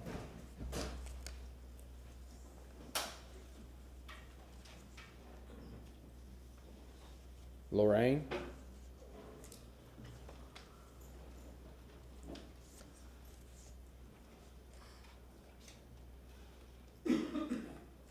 Lorraine? What's it look like? Turn on microphone. There Hello, we go. can you hear me? Yeah, we can hear you now. Start with your name and you have 3 minutes. Good morning. My name is Lorraine Perino. I'm president of the Tampa Tree Advocacy Group. TTAG is opposed to the proposed transfer of $334,748.48 from the South Tampa and Central Tampa Tree Trust Funds to the Citywide Capital Projects Improvement Fund for the following reasons. When City Council approved the projects in Virginia Park and McFarland Park, it was stated that these tree plantings would be funded by the following: the Wastewater Bonds Capital Projects Fund, Stormwater Bonds Capital Projects Fund, Water Bonds Capital Projects Fund, and the Non-Ad Valorem Bonds Capital Improvement Plan Fund. The resolutions that Council voted on specified that contractors would be paid from these designated funds. Now, 1 year later, the city wishes to raid the Tree Trust Fund of a huge sum of money to pay for these tree plantings. TTAG believes that not only is this a misuse of the revenues in the Tree Trust Fund, but that if Council were to approve this transfer of funds, it would set a negative precedent for the future use of monies in the Tree Trust Fund. 85% of the 237 trees that were planted in these two districts were type 3 trees, bottlebrush and crepe myrtle, instead of the more valuable type 1 trees like live oaks, which benefit the entire city by making Tampa a healthier place in which to live. Furthermore, 2 of the live oaks which were planted died and have not been replaced. In the last 5 years, Central Tampa lost 8,723 trees. South Tampa lost nearly 8,000 trees. In total, Tampa has lost 20,000 trees in the last 5 years. TTAG wishes for Council to recognize that it is the removal of so many old growth live oaks that contributed to the majority of funds in the Tree Trust Fund. So many old growth trees have been removed that, according to the 2021 tree canopy analysis, they are now classified as being, quote, rare in Tampa. TTAG also wishes to emphasize to Council that the mitigation fee for removing an old growth live oak is seriously outdated at $300 per tree. However, the city spends in excess of $1,400 to purchase a type 1 tree, a serious imbalance that needs to be addressed by Council. There is only $6 million left in the Tree Trust Fund. This is Tampa's last bite at the apple, now that nearly all of Tampa's old growth live oaks are gone, and the Tree Trust Fund will not be replenished at the same rapid rate that it was before.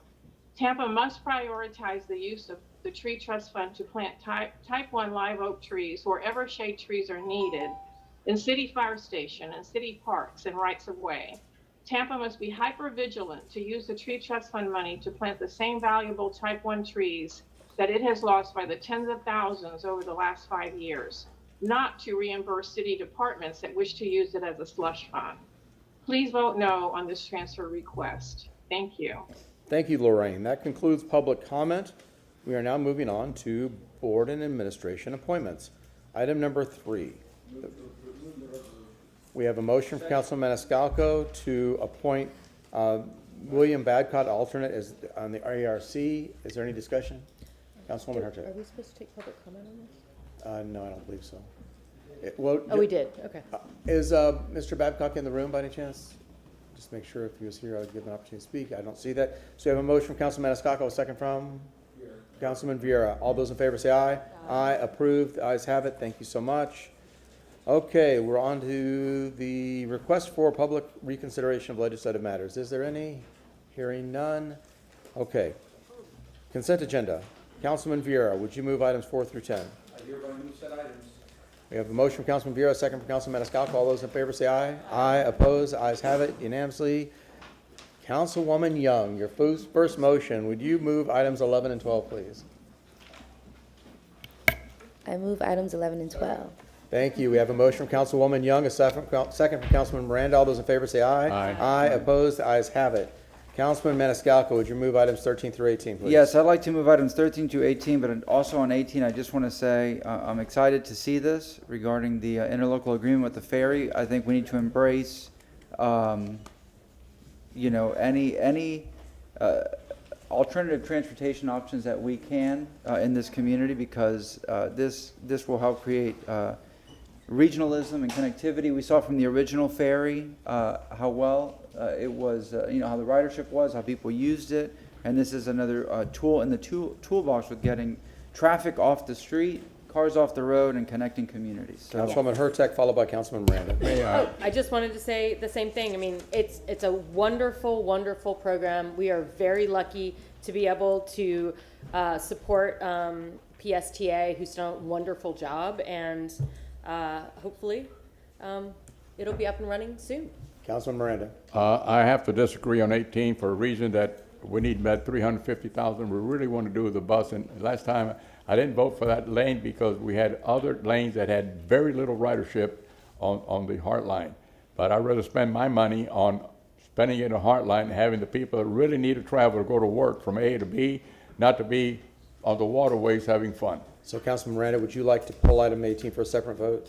I put 18 for separate vote. all right, so I move items 13 through 17. Okay, thank you. We have a motion from Councilman Maniscalco, a second from Councilwoman Hurtek. And I will speak to that for a second too. I wasn't in support of the first ferry system because I thought it was infrequent. It was only one ferry. I think that the plan that PSTA has on this one is really 3 steps in the right direction. And I hope to see it fully built out and having frequent service, predictable service, year-round service. We are surrounded by water. This is the future of transportation in Tampa Bay, and I really am very happy that our partners across the Bay are taking a leadership role in this. Thank you. So we have a motion. We have a second. Oh, Councilman Vieira. Thank you. You know, and I want to comment on it because Councilman Miranda's remarks, I am sympathetic to your view. I am. My point of distinction with that is that these funds are a supplement to federal dollars that we're receiving.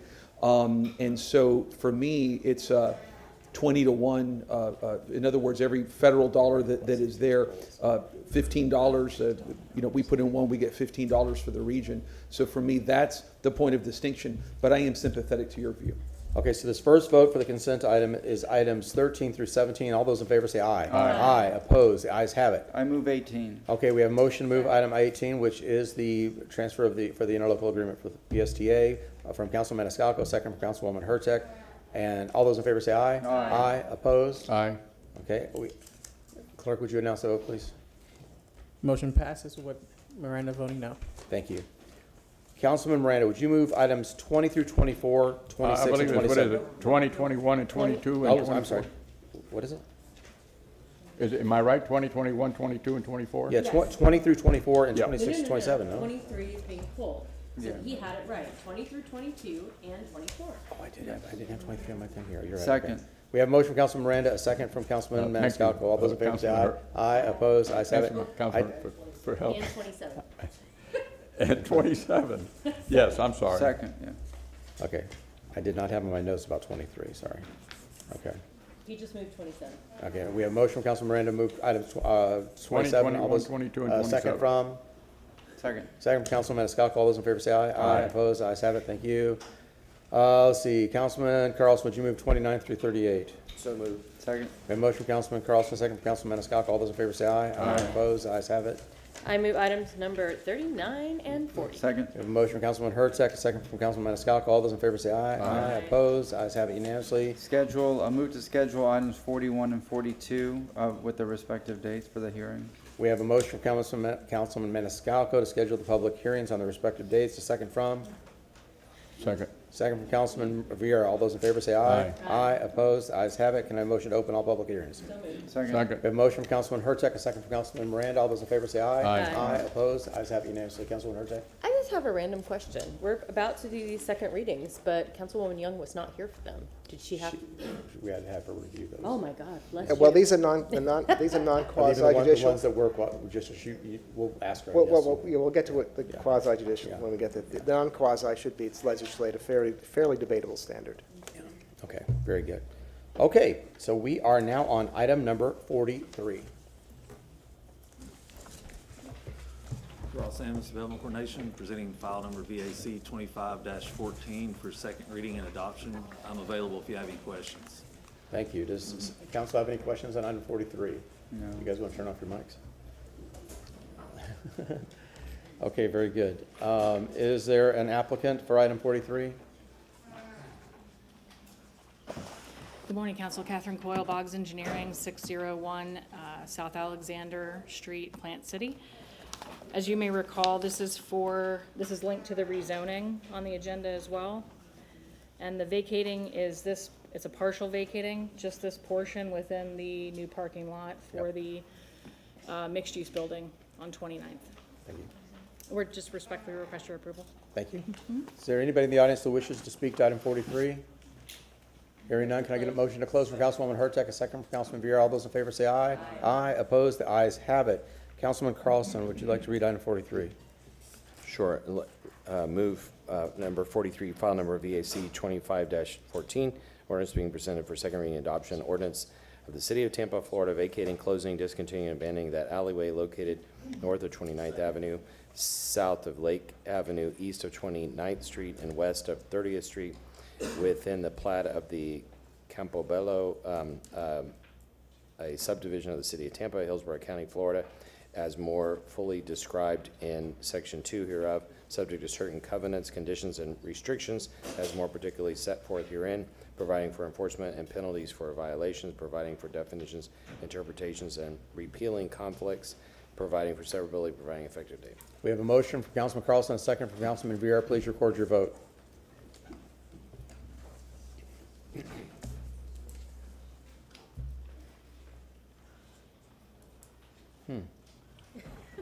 Motion carried unanimously. Thank you. Okay, very good. Okay, we are now to item number 44. These are quasi judicial. So, is everybody that is here to speak to any of the following in the public hearings, please stand, raise your right hand, and be sworn in by the clerk.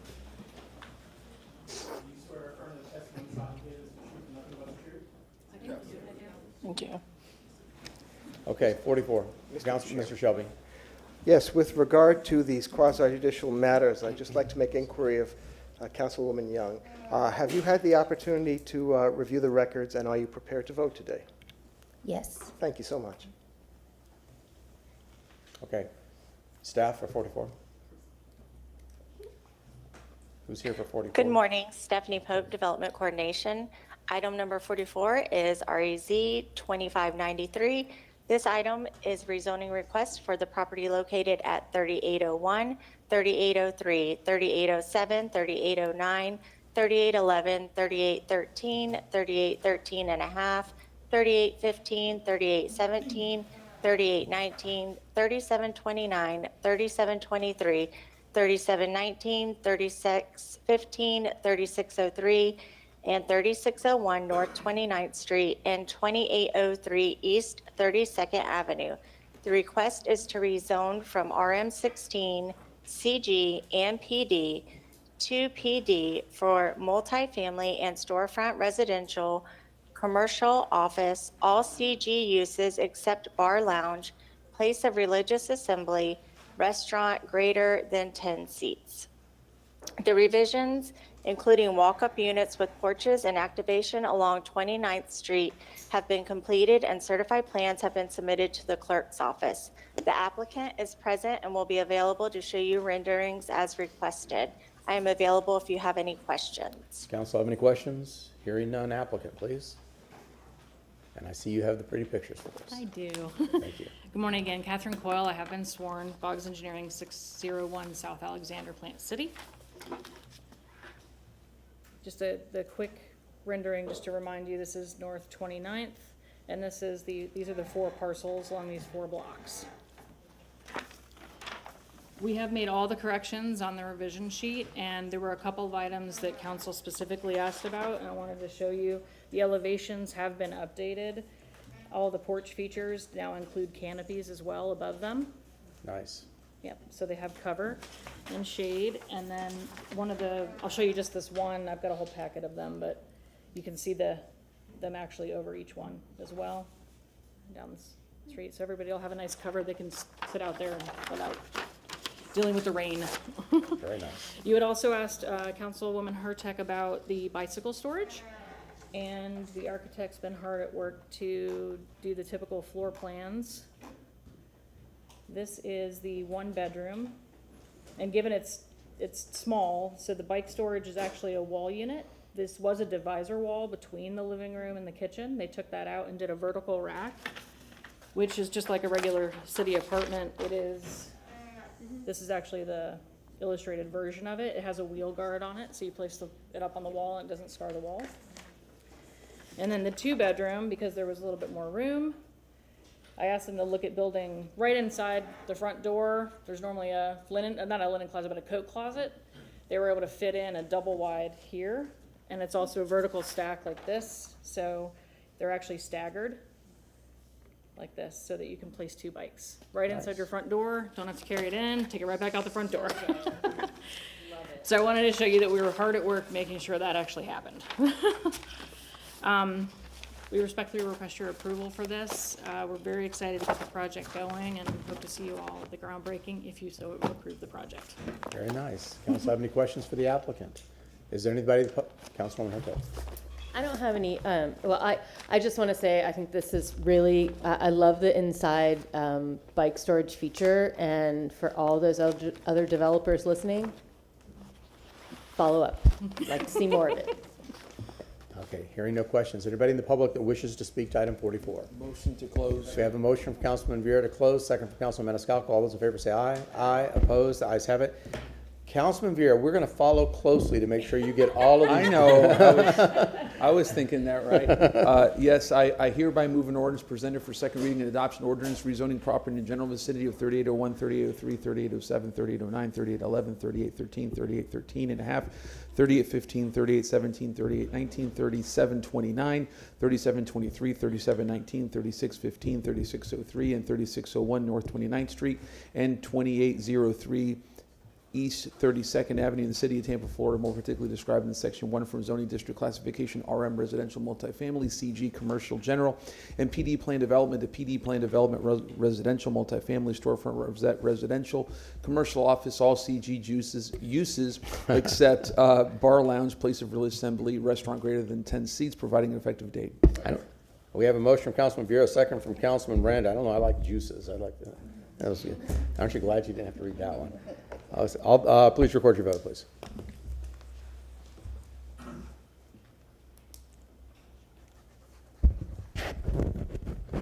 Motion carried unanimously. Yeah, no.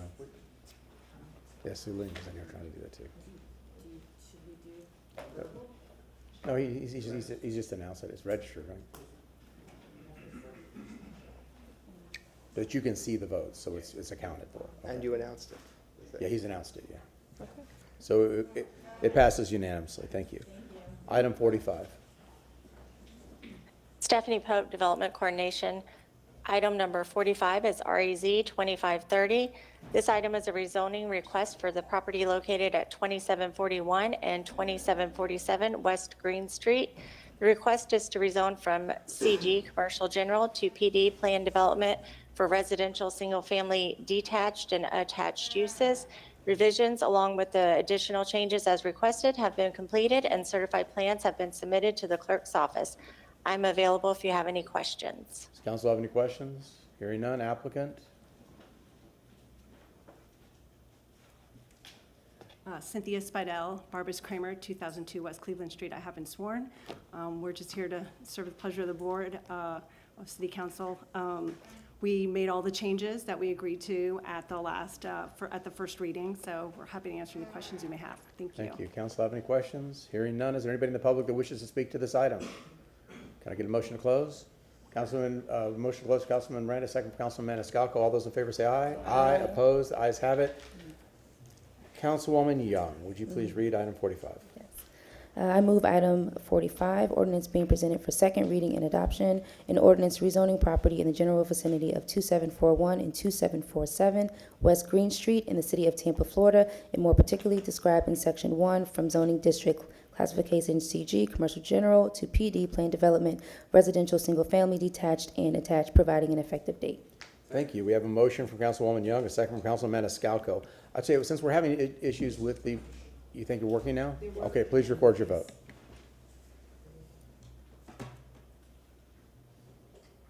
Fingers crossed. Yay. Sir, there you go. Okay. Motion carried unanimously. Thank you. Item 46. Stephanie Pope, Development Coordination. Item number 46 is REZ 2582. This item is a rezoning request for the property located at 6008 South 6th Street. The request is to rezone from RS 60 to PD, Planned Development for Residential Single Family Detached. Revisions have been completed and certified plans have been submitted to the clerk's office. I am available for any questions. Council have any questions? Hearing none. Applicant? Henry Cash, I've been sworn. Ms. Young, congratulations on your appointment. Welcome. I'm here to answer any questions, and thank you for your consideration. Thank you. Council have any questions? Hearing none. Is there anybody in the public who wishes to speak to this item? We have a motion to close from Councilman Maniscalco, a second from? Councilwoman Miranda. All those in favor say aye. Aye. Opposed? The ayes have it. Councilwoman Hurtak. Thank you. We are on 46. 46. File number REZ 25-82, an ordinance being presented for second reading and adoption, an ordinance rezoning property in the general vicinity of 6008 South 6th Street in the city of Tampa, Florida, and more particularly described in section 1 from zoning district classification RS 60, residential single family, to PD, planned development, residential single family detached, providing an effective date. Thank you. We have a motion from Councilman Hurtak, a second from Councilman Maniscalco. Please record your vote.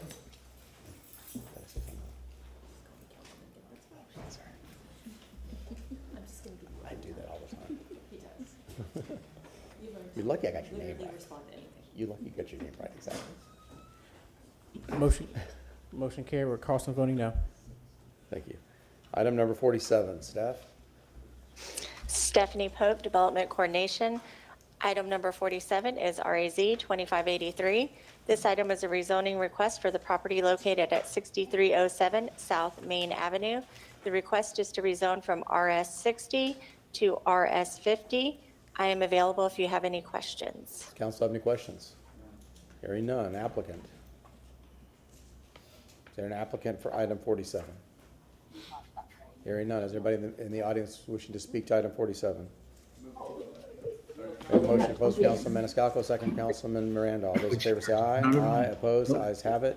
Councilman Maniscalco. Thank you very much, Mr. Chairman. Item 47, an ordinance being presented for second reading and adoption, ordinance rezoning property in the general vicinity of 6307 South Main Avenue in the city of Tampa, Florida, more particularly described in section 1 from zoning district classification RS 60, residential single family, to RS 50, residential single family, providing an effective date. Thank you. We have a motion from Councilman Maniscalco, second from Councilman Vieira. Please record your vote.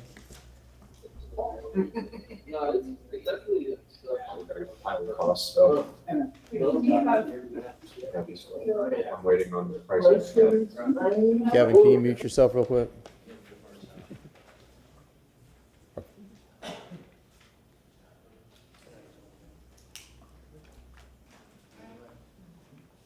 Motion carried unanimously. Okay. So we passed, Kevin, if you're listening, 47 passed unanimously.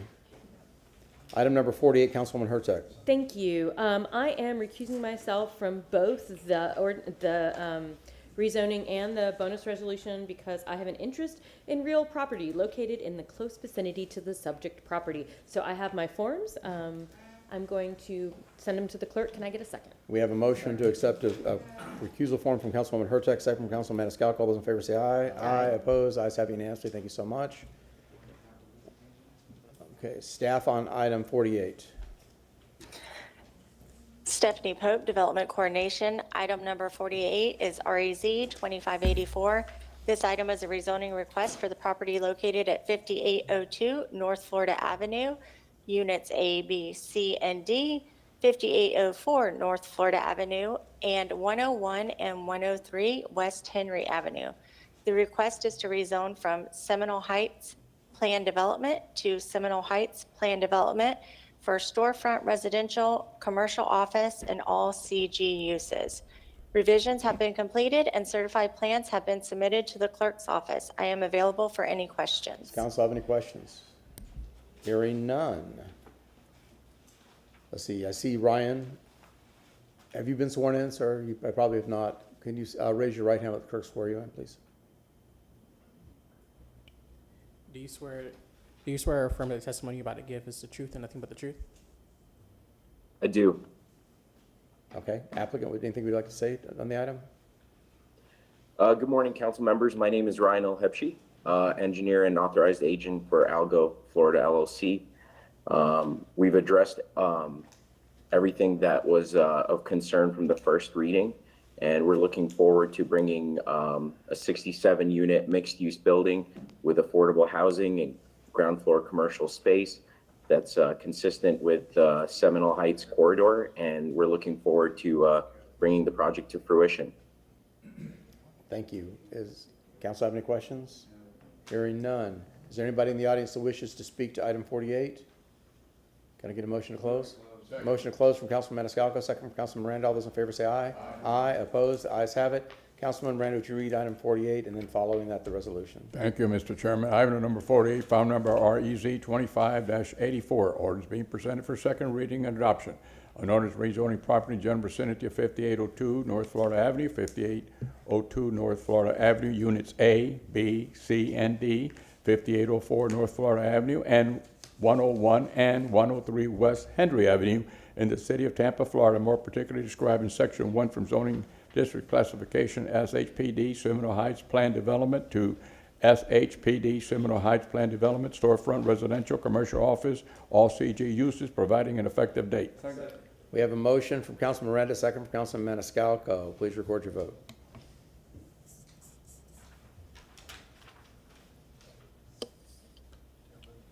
Motion carried unanimously with Hurtak abstaining.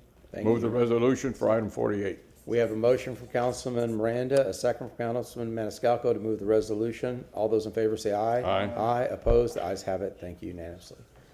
Okay, item number 49. Good morning, Council. For the record, Christopher DeMonch with Development Coordination. Christopher, Item you number been sworn in? 49 is REZ 2585. Christopher, you sworn in? Yes, sir. Okay, thank you. I can start over if you'd like. No, it's okay. We got it. Okay. Continue. The item is a rezoning request for property located at 3802, 3802 Suite B and Suite B2, 3804, 3804 A, B, and C, Southdale Mabry Highway, 3802 Britton Plaza A and C, and 3618 West Euclid Avenue. This request is to rezone property from residential single-family 50, RS50, to commercial general CG. This is a Euclidean rezoning, so there's no site plan associated with it, and I'm here for any questions you might have. Council have any questions? All right, hearing none. Alex, I see you're online. Would you raise your right hand and be sworn in by the clerk, please? Do you swear or affirm that the testimony you're about to give is the truth and nothing but the truth? I do. Go ahead. Good morning, Council. Alex Shaler, 400 North Ashley Drive. I wanted to provide a quick update on this. When we were at first reading, there was a gentleman that attended, and he was one of our neighbors. He was looking for additional information. I was able to connect with him via email, and I've sent him the current concept plans for that area in question that's adjacent to his house. And I have told him as well that, we'll keep that line of communication open. So as our plans evolve and, kind of get more fine-tuned, we'd be happy to share those with him. Thank you. Does council have any further questions? No. Hearing none. Is there anybody in the audience wishing to speak to item 49? Move to close. We have a motion to close for Councilman Maniscalco, second for Councilman Vieira. All those in favor say aye. Aye. Opposed? The ayes have it. Councilman Carlson, would you read item 49? Move item number 49, file number REZ 25-85, ordinance being presented for second reading and adoption, ordinance rezoning property in the general vicinity of 3802 South Dale Mabry Highway, 3802 South Dale Mabry Highway, Suite B, and Suite B2, 3804 South Dale Mabry Highway, 3804 South Dale Mabry Highway A, B, and C, 3802 Britton Plaza A and C, and 3618 West Euclid Avenue in the city of Tampa, Florida, more particularly described in section 1 from zoning district classification RS50 residential single family to CG commercial general, providing effective date. I think we have a motion from Councilman Carlson, second from Councilman Maniscalco. Please record your vote.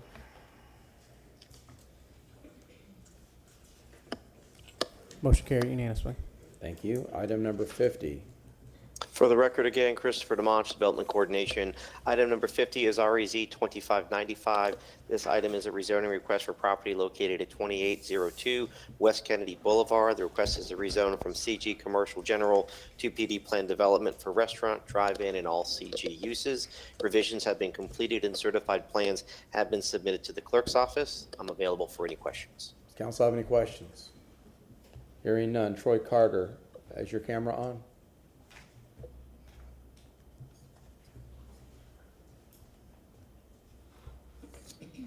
Applicant Troy Carter.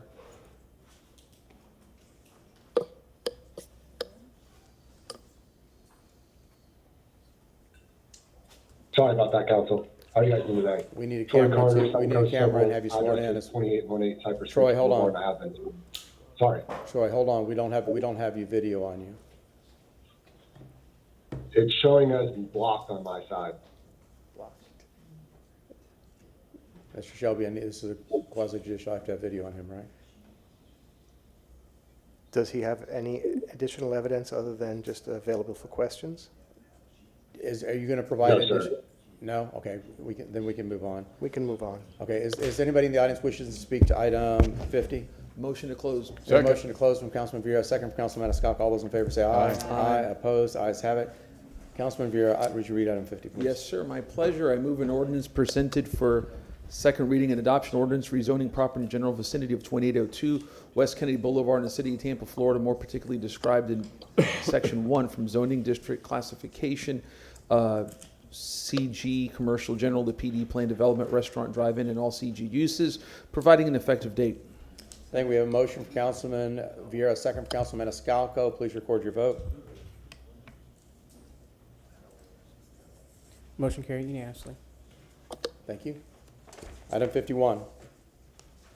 Thank you again. For the record, Christopher DeMonch of Development Coordination. Item number 51 is REZ 25101. This item is a rezoning request for property located at 1501 West Gray Street. The request is a rezone from residential single-family RS50 to residential multifamily RM18. This is a Euclidean rezoning, so there's no site plan, and I'm available for any questions. Council have any questions? No. Hearing none. Applicant Gazelle, are you on? Or James? We don't have cameras on you yet. Ms. Moto? Sit down. All right. Sorry, can you hear me now? No, I can hear you, but I don't have your camera on you. Yeah, I'm trying to click on the. Do you have any additional, did you just here to answer questions? Is that why you're here? Oh, there we go. There we Can you go. see Here me? we got you now. Can you raise your right hand and be sworn in by the clerk, please? Do you swear that the testimony you're about to give is the truth and nothing but the truth? Yes. Thank you. Very good. Okay. Do you have anything to add? No, sir. Start with your name, introduce please, myself. though. Yep. My name is Giselle Moda. I'm the authorized agent for the applicant on REZ 25101. I'm just here to answer any questions you may have. Thank you. Does council have any questions? Hearing none. Is anybody in the audience here who wishes to speak to item 51? Move to close. We have a motion to close from Councilman Miranda, second from Councilman Viera, all those in favor say aye. Aye. Opposed, the ayes have it. Councilwoman Young, would you read item 51, please? I move item 51, ordinance being presented for second reading and adoption, an ordinance rezoning property in the general vicinity of 1501 West Gray Street in the city of Tampa, Florida, and more particularly described in section 1 from zoning district classification RS50 residential single family to RM18 residential multifamily, providing an effective date. Thank you. We have a motion from Councilwoman Young, a second from Councilman Viera. All those in favor say aye. Aye. I'm sorry, please record your vote. Sorry. Thank you, Councilman Hurtak. Motion carried unanimously. Thank you very much. Okay, we are now on item 52, petition to vacate and public hearings on legislative matters. Item 52. Good morning, Council. McLean Evans, Assistant City Attorney. Item number 52 is the second and final public hearing for proposed brownfield area designation of the property consisting of 3 contiguous parcels generally located in the vicinity of 1002 North Howard Avenue, 2315 and 2331 West Cypress Street.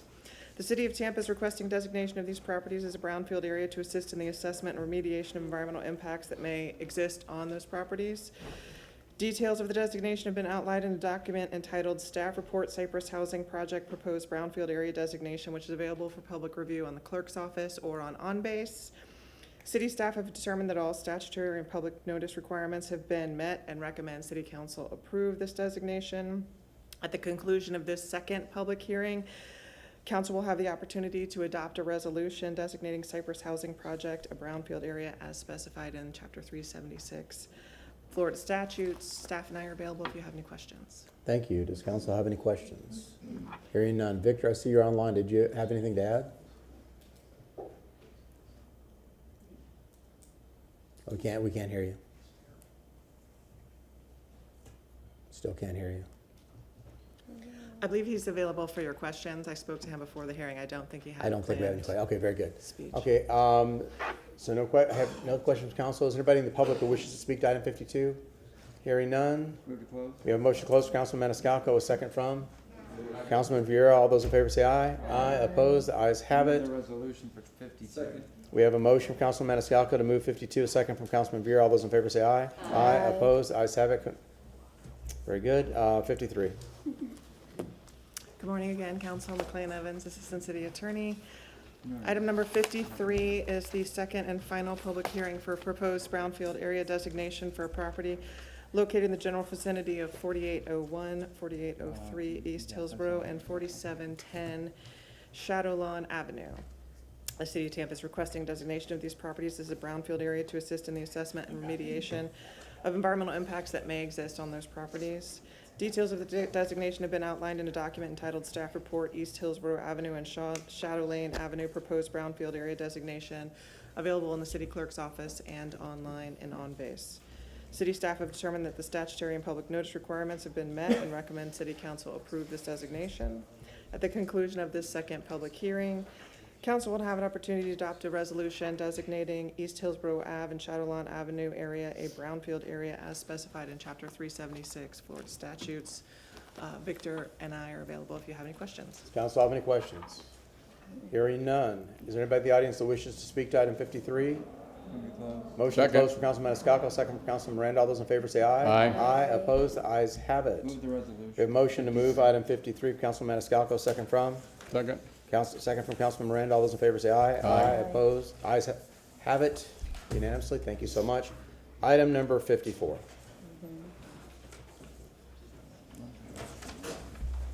Ross Samus Development Coordination, presenting file number VAC 25-06. This is a proposed vacating request. The applicant's name is Steve Urid, Little House LLC, Robert McDonough, Jeffrey Italiano. The representative's name is Gardner Brewer Hudson. Property address is 5001 West San Gabriel Court. Proposed vacating request is to vacate a portion of West Dryad Street right-of-way located north of San Gabriel Court, south of San Miguel Street, east of Old Tampa Bay, and west of Dundee Street.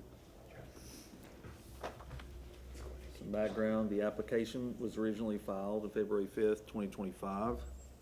That original application was heard, the ordinance first reading was heard on May 1st of 2025 and denied. The applicant requested a reconsideration. That motion to reconsider and set the public hearing was initiated on May 15th, 2025, and to be set on August 7th. That was continued to today.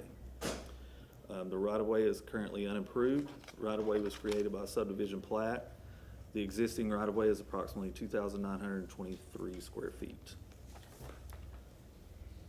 This is an aerial view. Before you continue, we're gonna pause 1 second till we Sure. get a full council, okay? We're just gonna, Sure. we're gonna take a little Jeopardy pause. Just pausing for a second. Anybody want to sing? No. You sure? We have to do We could get Pierre to sing. Where it began. Do, do, do.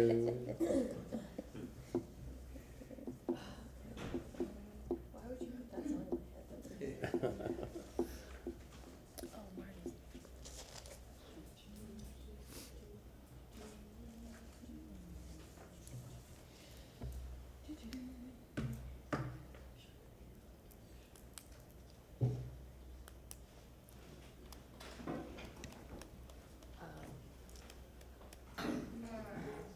What was that?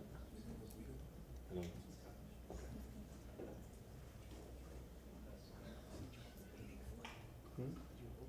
I did. That's okay. Tell them they're all gonna say, where have you been and what have you been doing?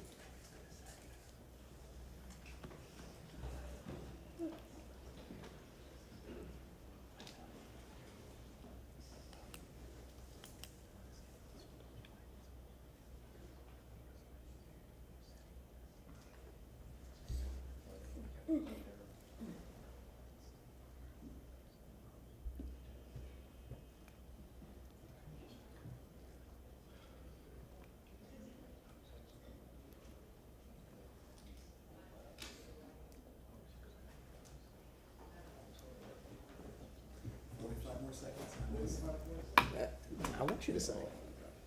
You know I want you to sing. Sorry for going to the bathroom. That you just eliminated my need to actually ask where you were. So, okay, thank you, staff. Thank you, staff. Continue. Ross Hamsville, Coronation, presenting file number VAC 25-06. This is an aerial view of the proposed vacating request. Proposed vacating area in yellow, Dryad Street.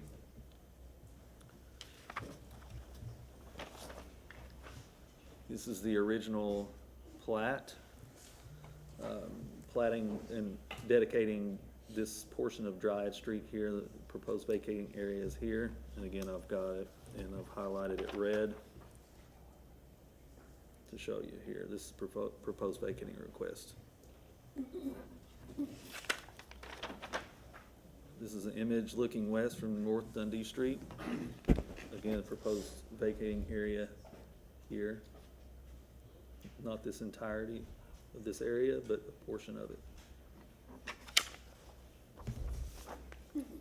Staff has no objections to this vacating request. Easement reservations are required by stormwater and TCO. Special conditions, natural resources must comply with Chapter 27 as regards to tree preservation and site design for any improvements placed adjacent to trees in any vacated area. That concludes my presentation. I'm available if you have any questions. Does council have any questions? Councilman Maniscalco.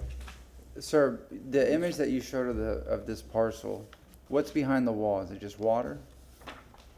It's part land and water. Yes. Okay. Yeah, who maintains that wall? Who does it belong to? Who put it there? Was it the city? One of the abutting owners, I Okay. would assume, maintains that fence. And who mows the grass? Well, the grass is dying there, but typically The who abutting maintains it? owners. Yeah, and, Okay. and per code, the section of code, there, you know, I can't cite it perfectly, but the abutting owners are required to center line to not allow nuisance, public nuisance and overgrowth. So the abutting owners take care of that. Okay, thank you. Mm-hmm. Thank you. No other questions? Applicant?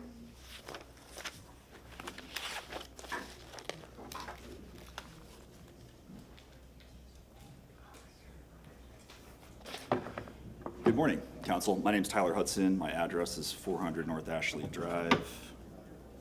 And the cord's not here, so we're going to do this manually. There are two applicants for this. There's Mr. Yared and Mr. Italiano. Just to sort of set the table, my client is Mr. Yared. I'm going to give a presentation, and then Mr. Michelini, who represents Mr. Italiano, is going to speak as well. So that's the area that we're talking about. Mr. Yared owns the land that is to the left, that's to the south. Mr. Italiano owns the home that is to the right, that's to the north. That yellow line is the extent of the right-of-way. Councilman Maniscalco asked, what happens beyond?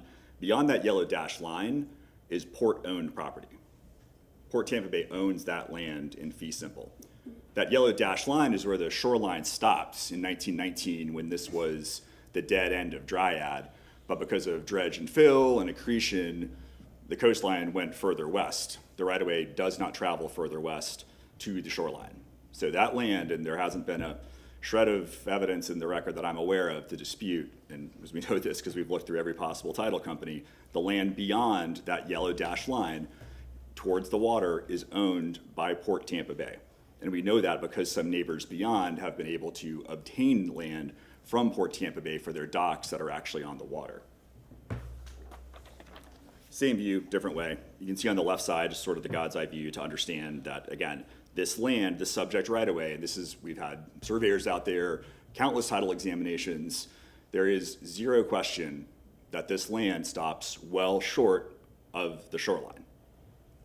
It didn't always, back in 1919. It was on the shore then. It is not now. The only way to access the water through this piece of right-of-way is to trespass onto port property and then clamber over what would be a very rough mangrove situation onto a stormwater outfall facility that the city owns. We'll talk about that in a second. I think I've said this enough. The land is privately owned. There is a tenor in a little bit of the opposition that this land is, it's a land grab or giving land to the private property.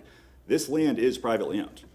In 1919, when they originally platted this out, they said, well, we'll give you 25 each of either side to make for a 50-foot right-of-way for Dryad Street. Never got built. It's never going to get built. Everyone knows that. The core issue that you have to decide, and the last time we were here, the conversation was meandering a little bit. Is it in the public interest of the city to give up an easement for a road it will never build to get an easement for stormwater that it does not have right now, and it needs? There are two gravity mains running beneath this property. The city doesn't have a stormwater easement. Right-of-way is a surface easement for pedestrian and vehicular travel, access. The reason the stormwater supported this application is because approval of this gets them the easement that they currently lack. I'm just going to skip this in the interest of time. We know this is the end of the road. It's kind of the end of the road for my presentation. We bring a lot of right-of-way vacatings before you, and it is very, very unusual to have one that does not have a single department objection. I cannot recall one in my career bringing these before you. These are scrutinized, these are vetted by the infrastructure departments. Everyone that can possibly touch this has. Not a single department has objected to this vacating request. And here's why. The entire property is going to be subject to a stormwater easement. You can't put temporary structures. You can't put permanent structures. You can't put landscaping other than shrubbery, small shrubbery. That's all you can do. This isn't like a new backyard. There's not homes going in here. This is transferring a road easement that will never get built, and in my view, legally, doesn't actually cover the stormwater facility under the ground, because right-of-way is for surface. And the city's getting a stormwater easement that it needs to protect a gravity main that doesn't just outflow for the two homes adjacent, it outflows for the entire neighborhood. And the folks in this neighborhood need no reminder of the importance of that. Some folks aren't even back in their homes yet in this part of Sunset Park. Approving this gets the city the stormwater easement that it does not have today and needs. So with that, I'm going to turn things over to Mr. Michelini.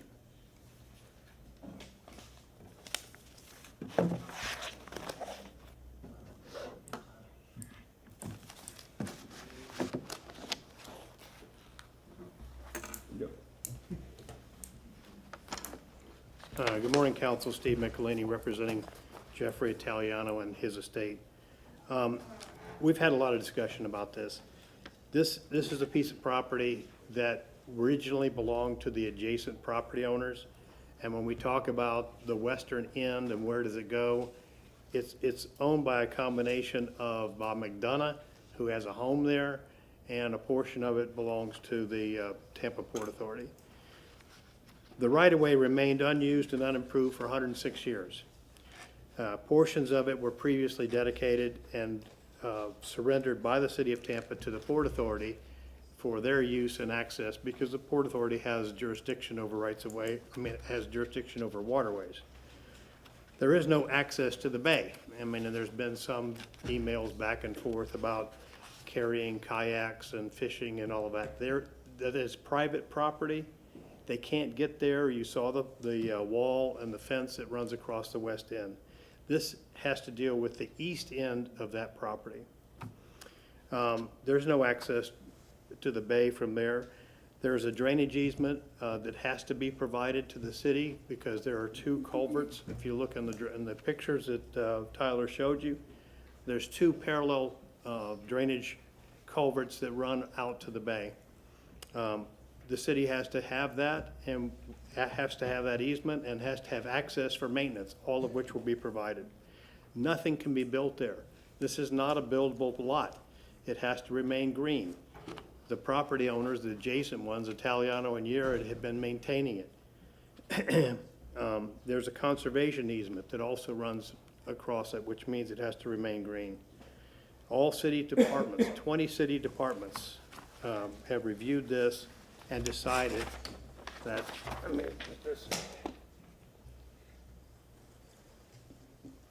there are no objections. The only issue that's in there is the easement that's required by the stormwater department for the stormwater pipes. This is an easement, this is a right-of-way that's held in trust. The city is the trustee, and we're asking for the city to release its trusteeship and return it to its rightful owners, the adjacent property owners. There are three entities that have entitlements in this area. One of them was removed by the city because it didn't directly abut the requested vacated area. The original purpose was for a street. That street and the utilities associated will never be built, except for the stormwater, which is in there, and the city put it in there without permission, without the authority to do that. But anyway, part of this petition is to provide a permanent easement for that to be dedicated back to the city. The open area is unsecured, and it creates a security issue for both property owners. And Mr. Italiano, as well as Mr. Dryad, can speak to that concern regarding their liability for maintenance, safety, and security. The access to the city maintenance will be provided, so the city will be able to access this area for their own maintenance for those stormwater pipes. The proposed area is not a vacation, recreation, playground, or anything else. Never was, never intended to be, and it can't be used for that. The liability that's associated with that transfers to the property owners, which they have serious concerns about. As I said, it does not provide an access for fishing unless you're going through somebody else's backyard, or kayaking or whatever. The proposed area to be vacated lies directly adjacent to these property owners who are requesting that this right-of-way be released. The areas proposed for the vacating do not have access to Old Tampa Bay. They have access perhaps to the street and the drainage, stormwater retention, the stormwater culverts. The proposed area does not increase the chances of flooding. It does not. It is, as a matter of fact, it provides better access for the city, which they currently do not have. It must be maintained green and no permanent structures. And no permanent structures can be built on the easement. Mr. Italiano, will you come up, please?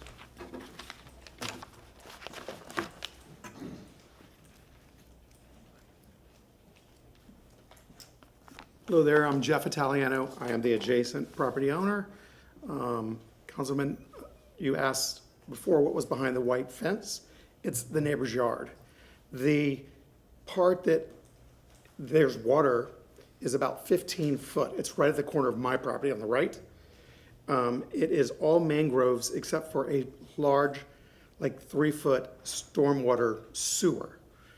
I mean, if you were to try to get in that water, you'd be climbing on a sewer, and then jumping in muck. It's not nice there. I have concerns over liability because at times there are people in that yard at night. I installed cameras, I installed floodlights. I have a neighbor across the street who has called the police on multiple occasions because she feels like there's being drugs sold out there. I've never seen anything like that, but it does concern me. I mean, I did have my gate, a lock installed. When I bought the property, I asked my realtor, I said, this isn't public, right? I don't want to, buy, an expensive house next to a public park that could be dangerous. I'm an insurance agent. When people congregate in areas that are not monitored, you typically end up with problems.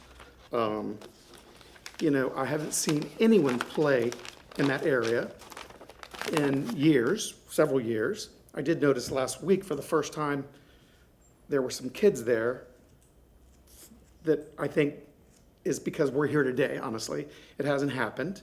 It's not a park. It's basically the land that belongs to me and Mr. Yared that the city, took a trust in, to access the stormwater. They're not using it, and it should be returned to us. I mean, it's the right thing to do. I mean, you can't just decide we want to throw a park there, a building there, a restaurant there. It is our land.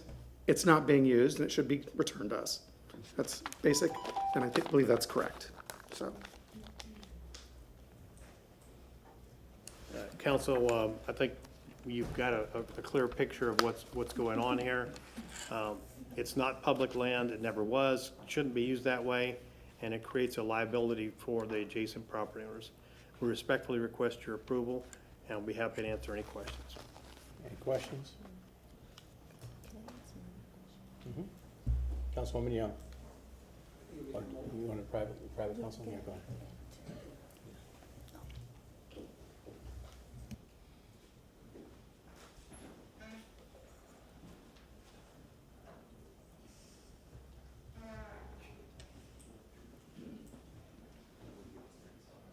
I'm going to pause for a second for consultation with the attorney.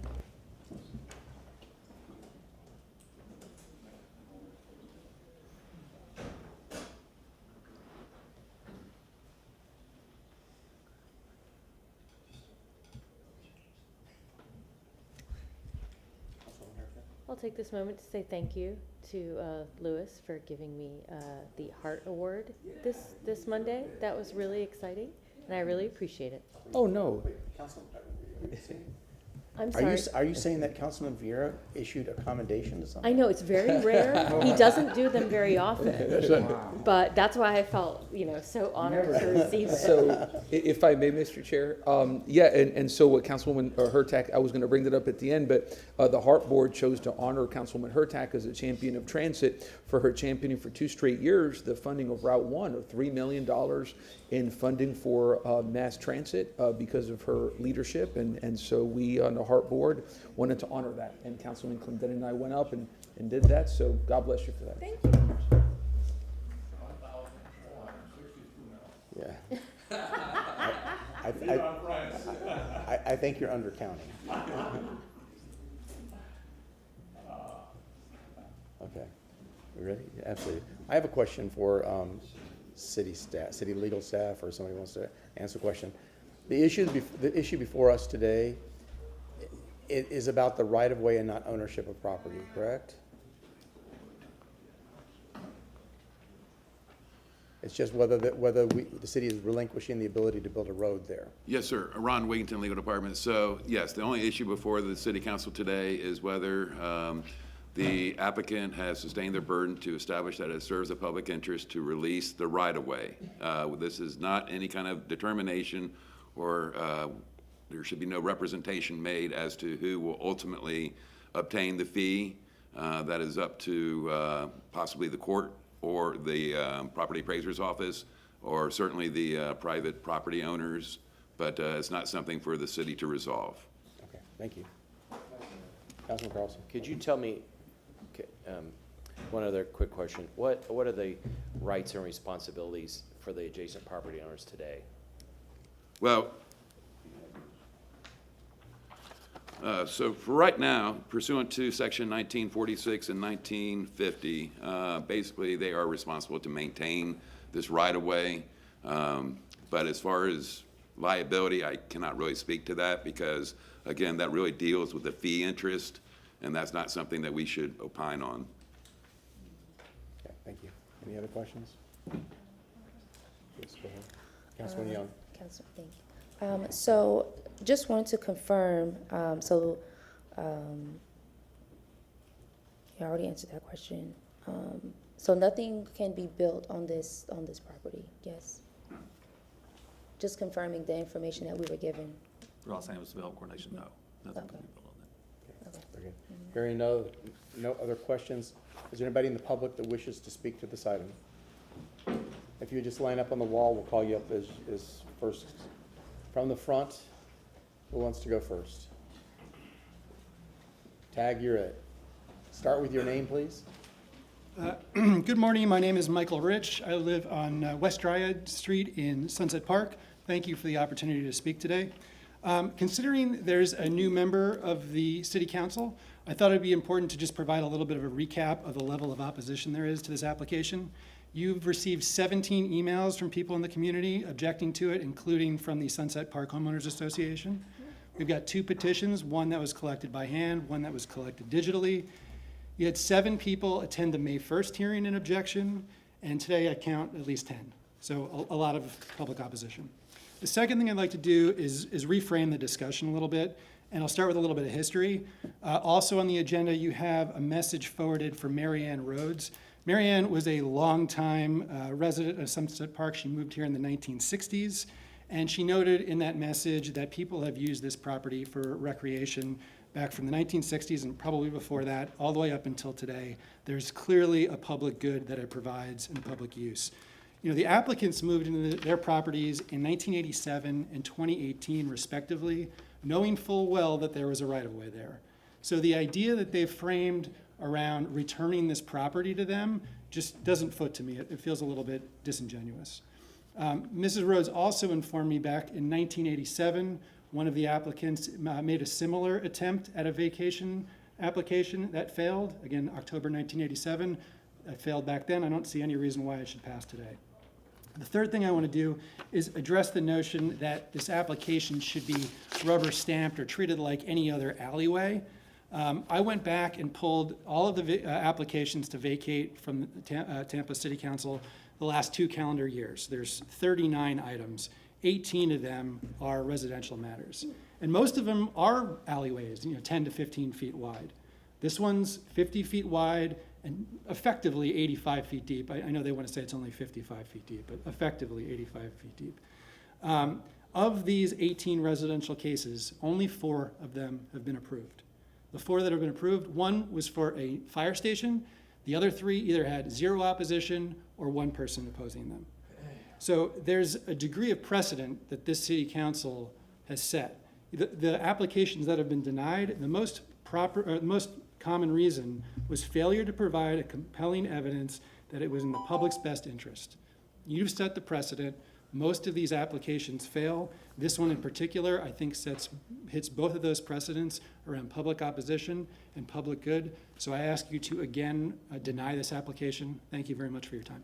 Thank you very much. Next, start with your name, please.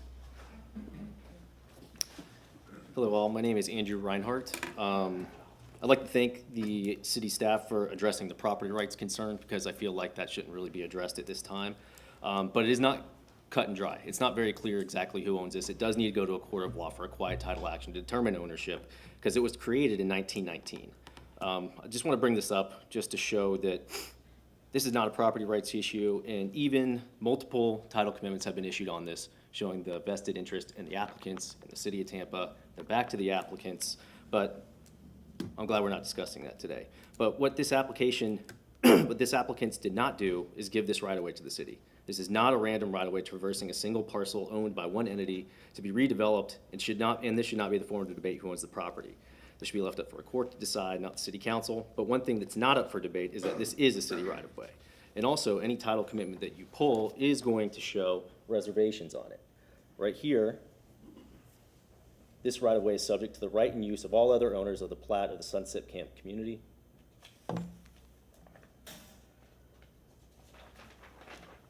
Subject to the rights of the public, and then also riparian and littoral rights, including accreted land. So, all property owners in the Sunset Camp plat have a right to access this right-of-way. If you vacate it, you'll be favoring the rights of the two property owners over the entire community. Number two, what's not up for debate, is that if you approve this petition, this land will become private property. And that is an asset that the city would be giving up, and I don't think that's, yeah. So why should we vote to deny this application? This would restrict any potential access to the waterfront. The applicant and the city have had discussions that the right-of-way does not touch the water, therefore it's not waterfront property. But it does touch accreted lands that are owned by the port. Therefore, I would ask the City Council to explore the option of petitioning the Port Authority to disclaim any right, title, or interest in the uplands created by the accretion to the City of Tampa to expand access to the waterfront for the citizens of the city, which would also fall in line with the current right of land use code of the Tampa Comprehensive Plan, and also the Parks and Recs presentation to this City Council prioritizes the development of greenways and multi-use trails for both neighborhood connectivity to regional connectivity and improve access to the water throughout the park system. I know this is not a park, but it is a right-of-way. Last, I would like to say I don't believe the community is being unreasonable. We have tried to make contact with the applicant to discuss their concerns, but they have taken an aggressive and adversarial approach to us. Instead of engaging us in conversation, they decided to serve me with a cease and desist letter for contacting my local representatives to discuss this case. My hope is that you all will deny this petition to vacate and uphold the public trust doctrine. There are no security concerns, and a bunch of these communities, a bunch of the neighbors in these communities are still displaced from the hurricane. Thank you. The first document, can you give that to our attorney so we can review that, please? Absolutely. Or give all of them, I guess, yeah. Did you copy that? Yeah, thank you.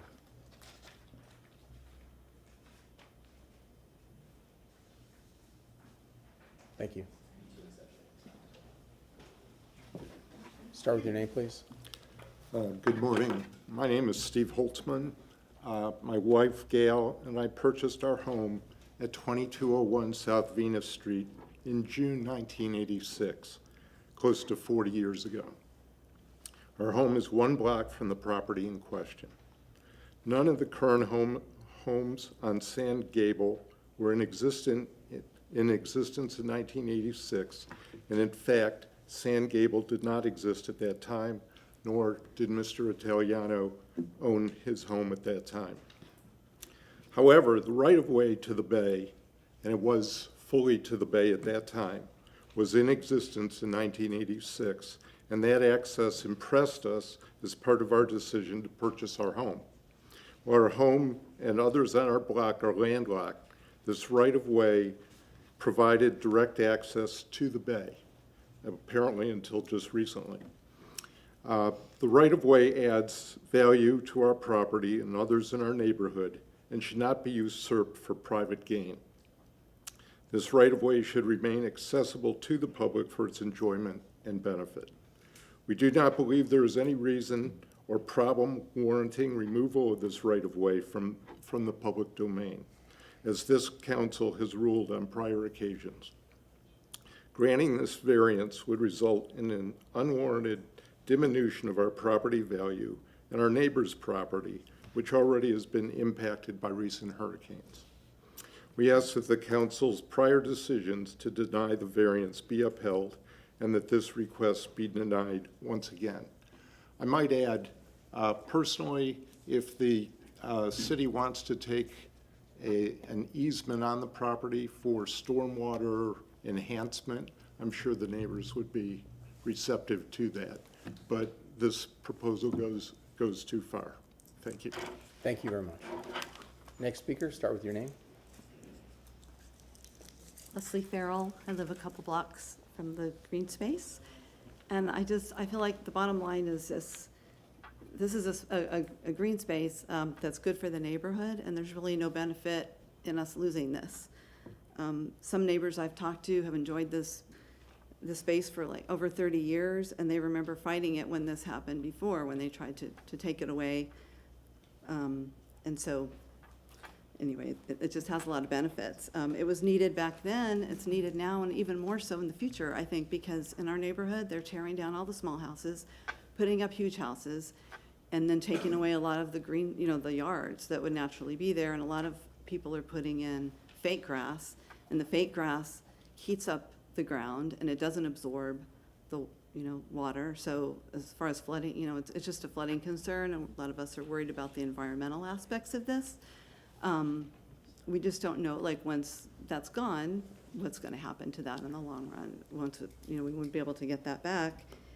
And I had 3 feet of water in my garage last year, and a lot of our neighbors lost their homes, and so we're just very, worried about that. And as far as upkeep of that, our neighborhood association, Sunset Park Neighborhood Association, has confirmed that they will, if necessary, we would be happy to take care of that space. We also need green spaces for like young children in the neighborhood. Like, I have a grandson who's 2, and it's a small, safe place. So it's a really nice, place where you can take young children to play. And I've heard safety being a reason for this petition, but the green space really makes our neighborhood safer. I think most of the neighbors that I have met have been like at that green space. We walk our dogs, chat, and knowing your neighbors, I think that's a proven way to improve safety. So I think that can only be a benefit. And I don't believe there's been any arrests. I heard about some rumor about the neighbor who thought something was going on there, but I think that was not true. So we really feel like it's a very safe area. So anyway, you've seen how much this little, green area means to the neighborhood. So I hope you will take that into consideration and not take it away. Thank you. Thank you very much. Next speaker, start with your name, please. Should I wait?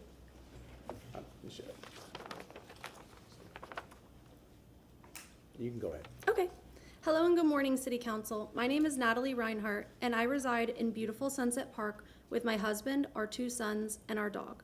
To anyone outside of South Tampa, this issue may seem small, maybe even insignificant, but in our community, open spaces and greenways are few and far between, many of which are separated by busy roads and loads of traffic.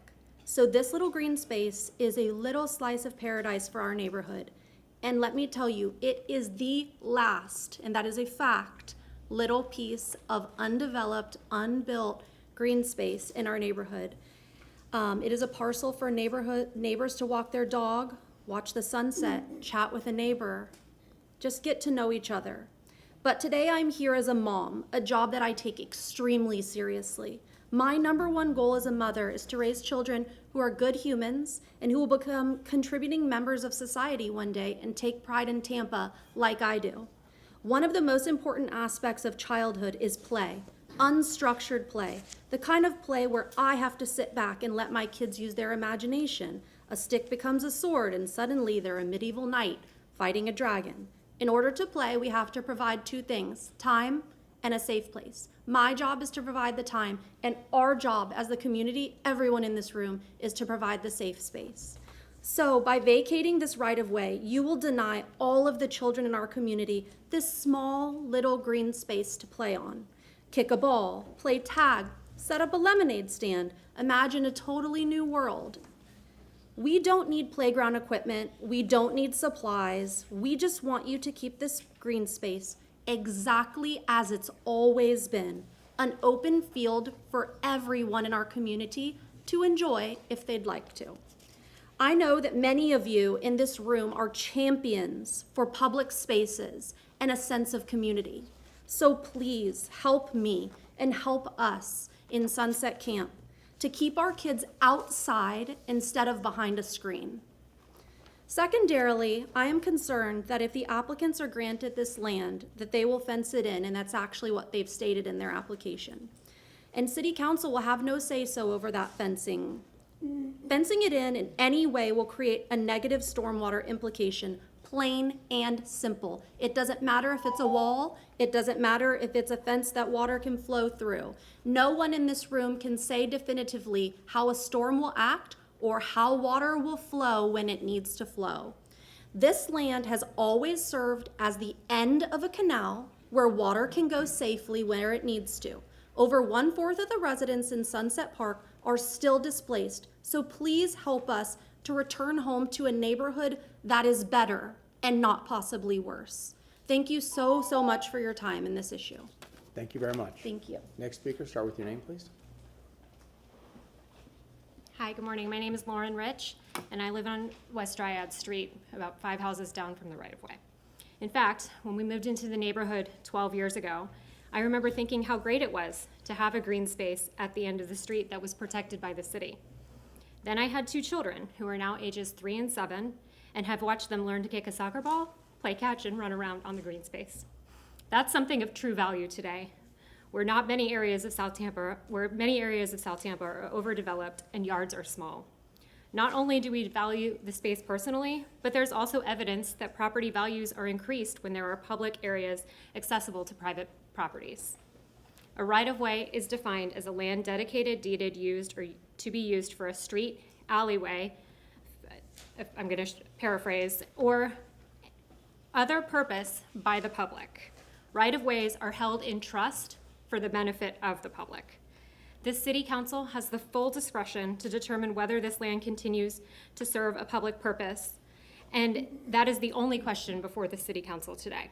The overwhelming opposition to the application to vacate comes from residents of the neighborhood, including myself, who have said that the green space serves many public purposes. Open space for children to play, a place to walk the dogs, recreation, enjoying the outdoors, to name a few. No one is asking for water access. The application also states security concerns, and the request is to build a fence. If a fence is erected, there is no benefit for the public there. If the city council agrees that this land serves a public purpose, which we have clearly demonstrated, the city must deny the motion to vacate.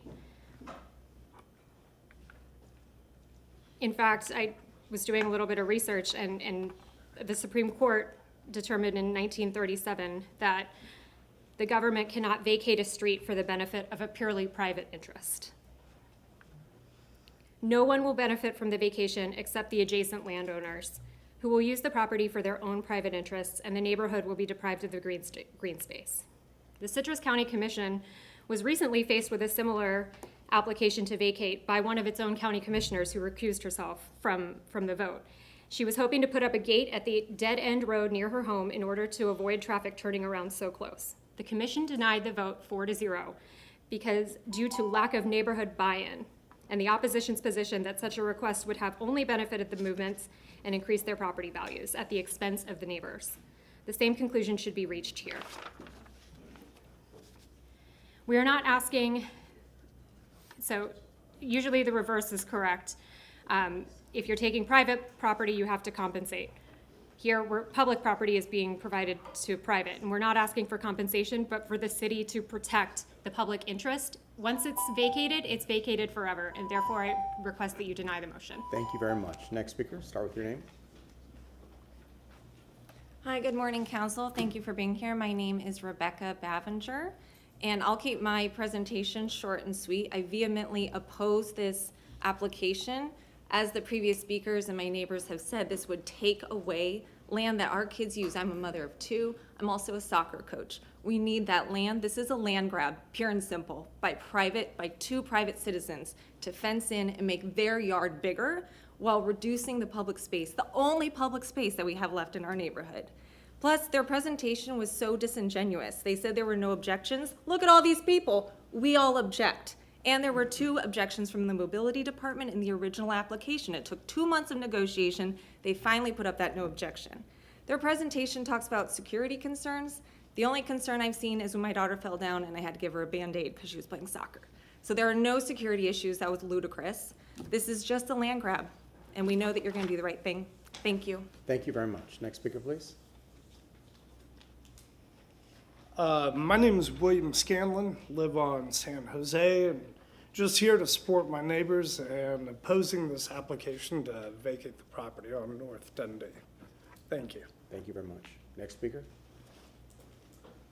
Hi, my name is Carol Ann Bennett, lifelong resident of South Tampa.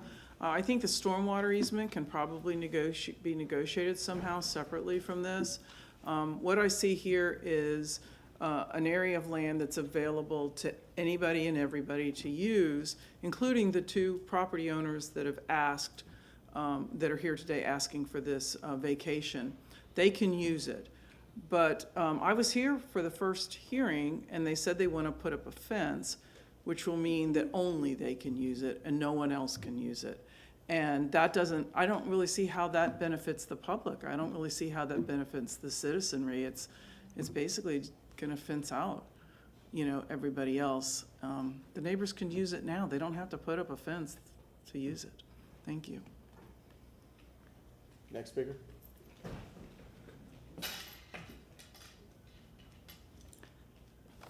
Good morning, Stephanie Pointer. This is how much they're paying per square foot for this easement.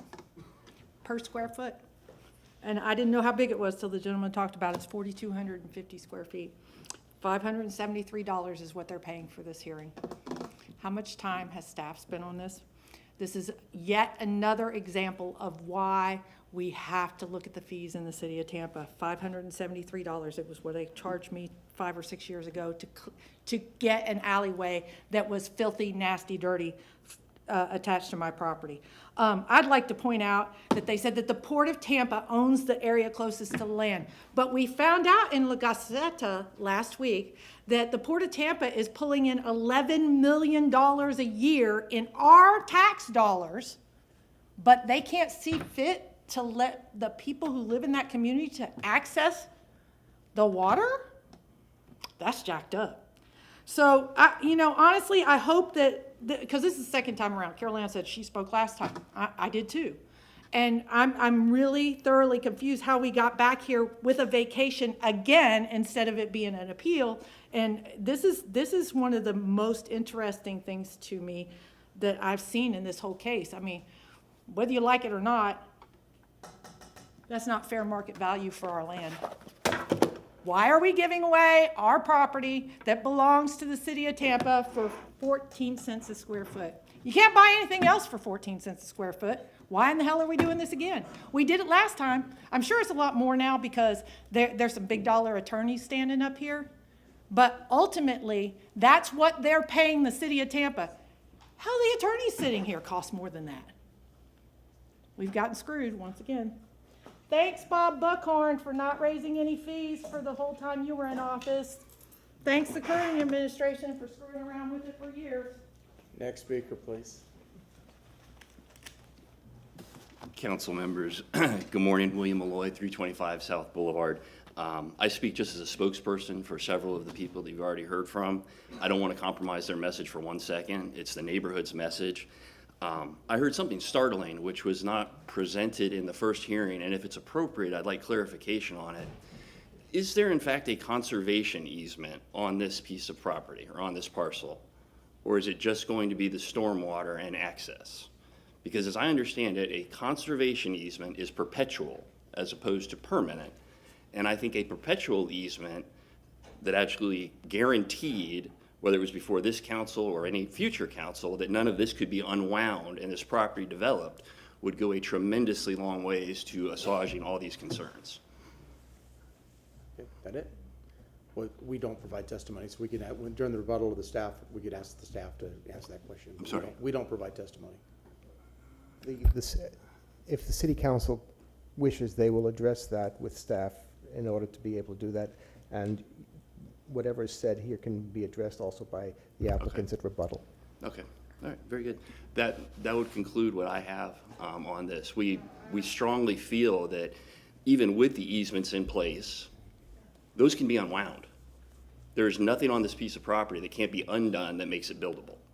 I mean, I'm a professional at doing that. I understand it. So I very respectfully stand with this neighborhood and request that you deny this petition. Thank you. Thank you, Mr. Malloy. Applicant, rebuttal? So, Mr. Shelby. my suggestion is that if council has any questions of the applicant or the staff of any subject that came up during public comment, that you address those questions before you give the applicant rebuttal for last word. Okay, I concur with that advice, so we're going to go to Q&A before we give you an opportunity for rebuttal, so that you can wrap everything together. Councilman Maniscalco. I heard Mr. Hudson say at the beginning, shrubs is what you could put there. But then, from the public, I've heard fencing. So what are the restrictions should this be granted? Are they allowed to put a fence? Are they stuck to having to put small, I see grass or small shrubbery? No permanent or temporary structures. Is a fence considered, if it's a chain link fence, is that temporary or permanent? Because obviously you can take it apart. What are the restrictions? Mr. Salmon, do you know the answer? Staff should answer that one. A fence, it would be, in my opinion, considered a temporary structure. So a fence would be allowed? Not necessarily, no. Okay. Can I just address, these things are not allowed without the mobility department's approval. And if there's concern about whether temporary. State your name. Sorry, Tyler Hudson, 400 North Ashley Drive. In my experience, and Ron and I have worked on a lot of these ones, a fence is a structure. It's a temporary structure. If it would give council more confidence to add that in there, that's fine. The goal is that you can't do anything here other than grass or shrubs without the mobility department's approval. And I think that this ordinance says that. Okay, thank you. Okay, and then one other question was, so if this is denied, do they have to still maintain the property?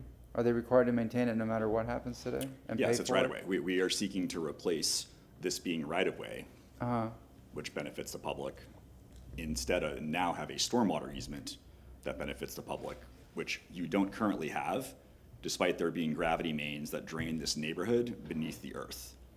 This is a trade of one type of easement for another. Thank you very much. I have a question for staff, reference the stormwater easement. So the stormwater easement is something we currently do not have, but we have stormwater infrastructure underneath this property? I'd like to let Ron answer that one. Yeah. Hey, Ron. Hello. Good morning again, Ron Wigington, Legal Department. So obviously Tyler and I may have a little bit of a disagreement here. When you have a right-of-way, it's a super easement, so there's multiple things that can be put in the right-of-way. Mobility, automobile, pedestrian, utilities, that's where all of our utilities are primarily. And so the only reason how we're able to reserve an easement from this ordinance is because we have the right to have that in there because it's a right-of-way. Mr. Hudson, would you want to wait to your rebuttal for that, or do you? No, I'd like to address that because Okay, there's go no such thing as super easements. Okay. You have stormwater gravity mains right there. Right away, absent any other dedication on the plat, which they will often say, they'll write in calligraphy in 1919, this is for public utilities, things like that. Did not say that. It's a road for Dryad Street. Right away is a surface level right of access for the general public to travel to and from a place, like from a road to the shoreline, which was the plan in 1919. But that never happened because that road never got built. But that's city GIS. You have stormwater facility in this right of way. You do not have a stormwater easement. If you approve this, you get one. And it's permanent and it covers the entire blue area. It doesn't just cover a halo around the actual lines. All of this land goes from being encumbered by one kind of easement to another kind of easement. That's it. That's all this is about. So the city's position is that you do have a current easement on that, or is that, so when you say super easement, what is that reference in law? That means it's a right-of-way that doesn't need to be limited by a specific utility. It could be for multiple reasons, multiple public purposes. That's why we don't have an easement over this area, because it's considered a right-of-way. And again, utilities can go into rights-of-way. And this is what I would consider as such a utility. Read to me what you're trying to do. Oh, what's this? That's in 1988. Your predecessors on the Tampa City Council passed a resolution asking the Port Authority to give them a stormwater easement. Hereby request the Tampa Port Authority. Hasn't happened. It was not acted upon? Not to my knowledge. There's a lot of people have pulled title on this. There's not a stormwater easement. This is the dead end of Dryad I'll give Street. staff a minute to do that. In the meantime, Councilwoman Young, you had a question? Yes, a few questions. One, I just want to be clear on exactly who owns this parcel of land. Who is it? It came up in testimony. So. Yeah, I just because it came up with public comments. I just want to know exactly who is it? Is it city owned? Is it the property owners on the left and the right? I'm sorry, I didn't hear your whole question, but I heard part of it. You asked if the city owned this area in fee. So it came up in public comment about the actual, like, the ownership of this property. So I'm just wondering, who is it the city that owns the property? Is it? No, ma'am. Okay. The so, city does not own the underlying fee at all. I'm pretty sure that is undisputed. Okay, so is it the two homeowners on the left and the right that own the Again, property? this is not something that the city usually gets into to determine who gets the underlying fee once the vacating occurs, if it does in fact occur. This situation is quite unique because this was part of one big plat at one time, then many other plats got carved out of this bigger plat, and so that could have an effect as to who gets the fee. I don't know. It's up to the court to make that determination. So, okay, so legally, what can the city do with this space legally? We can use it as a right-of-way And because that's it's it. platted as a right-of-way. We can't use it as a park because it's not platted as a park. We can't use it for any other reason other than what the purpose of it being platted as a right-of-way for. And did you guys reach a resolution of your discussion over here? You want to provide that clarification to us? On what? I'm sorry. The city's position on your claim of that. Oh, I mean, it's nothing new. The city doesn't own the land. I just want to make sure that yeah. I want to make sure we're simpatico with. I was trying to make no greater point other than that the city does not own the land. That's all. Okay, so.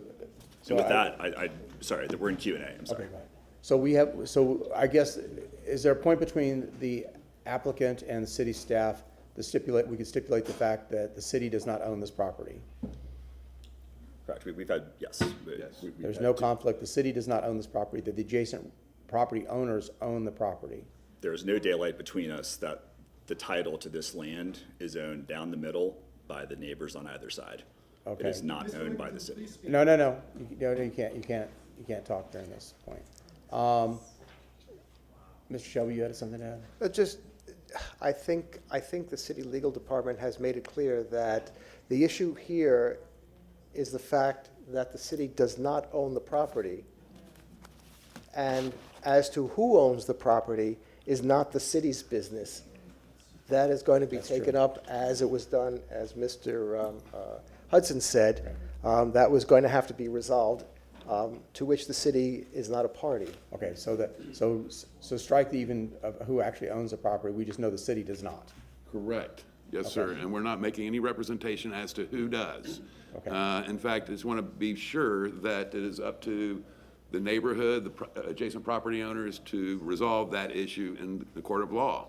But in our particular case, again, since we have a right-of-way, we don't need a stormwater easement. If we get rid of the right-of-way, then we will need a stormwater easement because that's the mechanism by which we can remain in that area.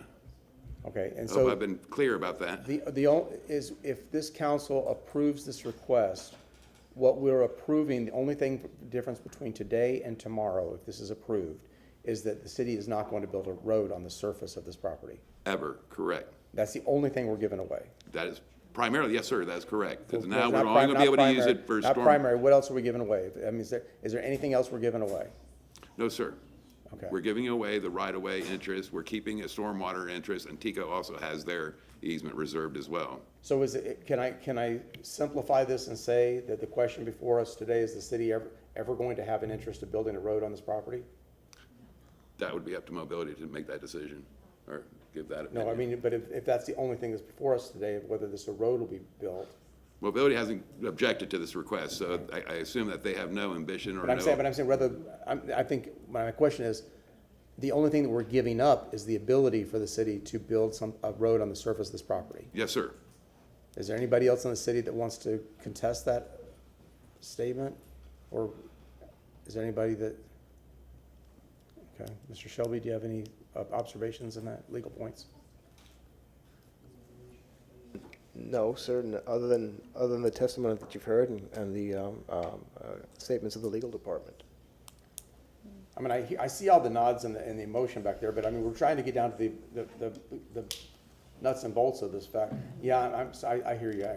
We don't have that opportunity. The issue, I guess a question could be asked of the legal department is, other than a road, what else can the city do with the property?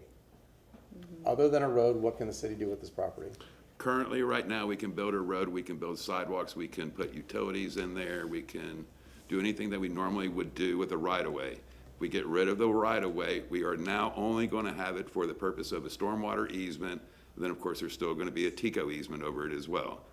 But that will be the only use for it going forward if this is approved. Could you use it as public park space or public use space? No, sir, because it's not platted as such. There's many plats out there that actually dedicate pocket parks, show dedication of parks. In this case, it was dedicated as a right-of-way.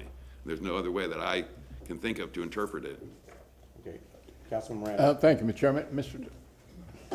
Ron, if the city, is this comment, this is an exception to what we see other right-of-way places that we sign off and say, yeah, you can have that 30 feet or 25 feet or 10 feet, whatever it is around your house that nobody owns. So we don't own any right-of-way?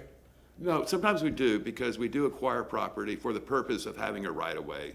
So there's, in fact, one case that I can think of right off the top of my head where it was a 7-foot platted alleyway where obviously you can't use that as a right-of-way. So we had to acquire property right next to it to make it into a 20-foot right-of-way so you can actually use it. We then own the underlying fee because we actually acquired it. And then we are using it for a right-of-way purpose. But in most cases, no, rights-of-way are dedicated by plats, and they don't give us the fee. So when it goes back, however, it was platted sometime back. Well, again, it depends on the plats and the circumstances, who gets what. I mean, that's why we keep on going back in a circle around here, because there are some occasions where you split it down the middle and the abutting property owners acquire it. There are other cases where only one side may acquire it because it's only part of one subdivision and not a part of another subdivision, which is on the other side of the alleyway. That's what you're saying, that But they're all different. They're all different. All right, thank you. Councilwoman Young and then Councilman Carlson. Do we know if there are any parks or green spaces nearby? Where's the closest?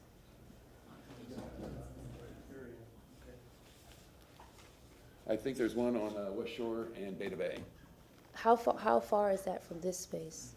Within a half mile, so the blue stars, the land we're talking about, I think it might be the newest park. In the city, it's very new. It's called Beta Bay Boulevard Park. It's 3-minute bike ride, 13-minute walk. It's a park. I mean, it's an actual maintained park. That was very recently opened by the city. I think Mr. Yeard may touch on that in a second, but there is a, quote, real city-maintained park very close by that serves the neighborhood. Okay, thank you. Councilman Carlson. Mr. Wigington. So you said it depends on how the property is platted as to what it could be used for. But if there was a push, this is hypothetical, but if there was a push to say we need to make this into a park, is it possible for the city to, as it stands right now, to turn it into a park? I would have to give that more thought just to answer you off the cuff. I think it would be, some dedication would need to be made to make it into a park. There may be some eminent domain that may be required to turn it into a park. We wouldn't have to do that if they could keep it as a right-of-way, but I need to give that some more thought and figure out maybe a possible way to. You said because of the mobility easement that a sidewalk could be built. Hypothetically, could a sidewalk be built in the middle all the way back to, and if the port allowed all the way to the water, or? Well, if we're going to go on port property, we would have to get an easement from them. But so set that aside, just the first 55 feet or whatever.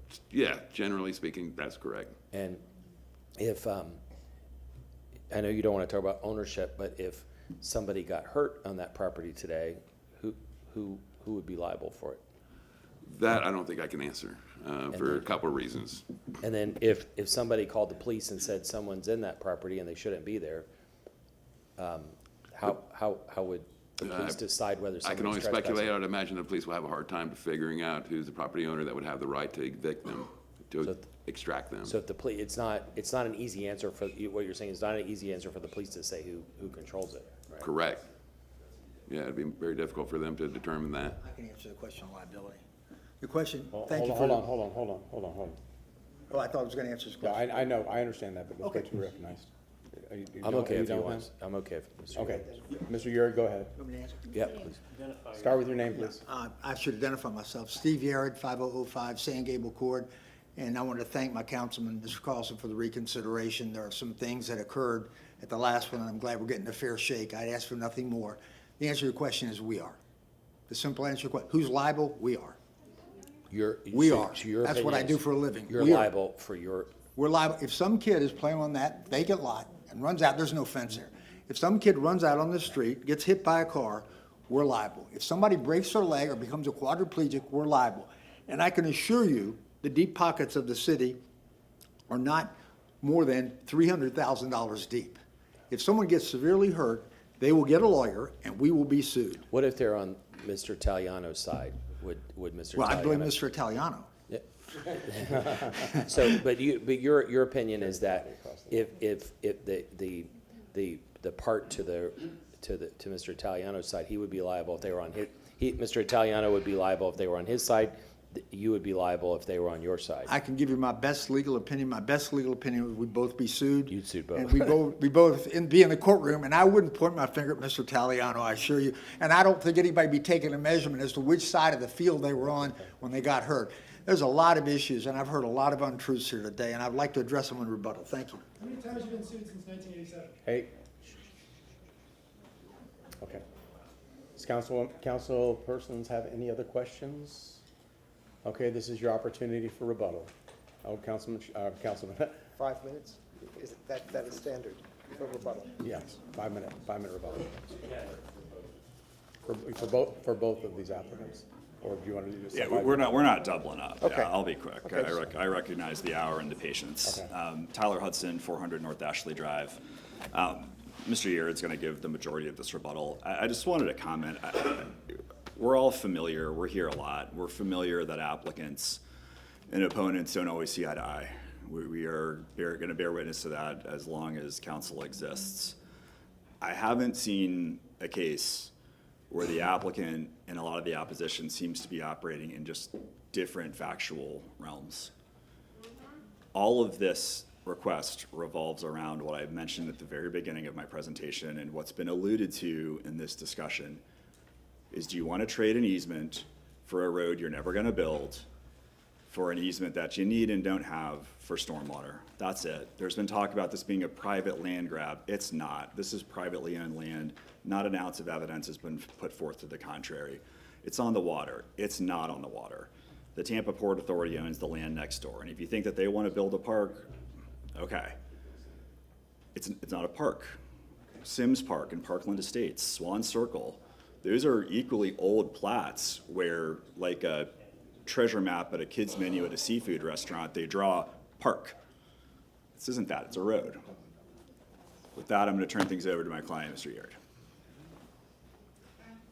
First, Councilman Young, I'd like to address you and just say that your predecessor was a wonderful civil servant, and she'll be missed. And I appreciate it. Although your opponent was a good friend of mine for many decades, maybe it's time to pass the baton. I'm not sure, but welcome.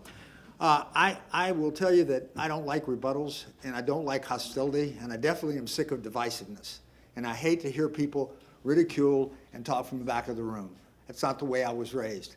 The way I was raised is the truth, both in my professional life and in my private life. I could have had 100 people here, 100 at least, that would support what we're doing. But they remain silent because they don't think it's an issue. What is an issue, and I want to be clear, I moved into Sunset Park in 1964. I attended Plant High School. I lived on Sunset Boulevard, 4827 Sunset Boulevard. That field that we're talking about was just that. When I became accomplished enough to buy that field and turn it into my residence, my son's residence and my 2 grandchildren's residence.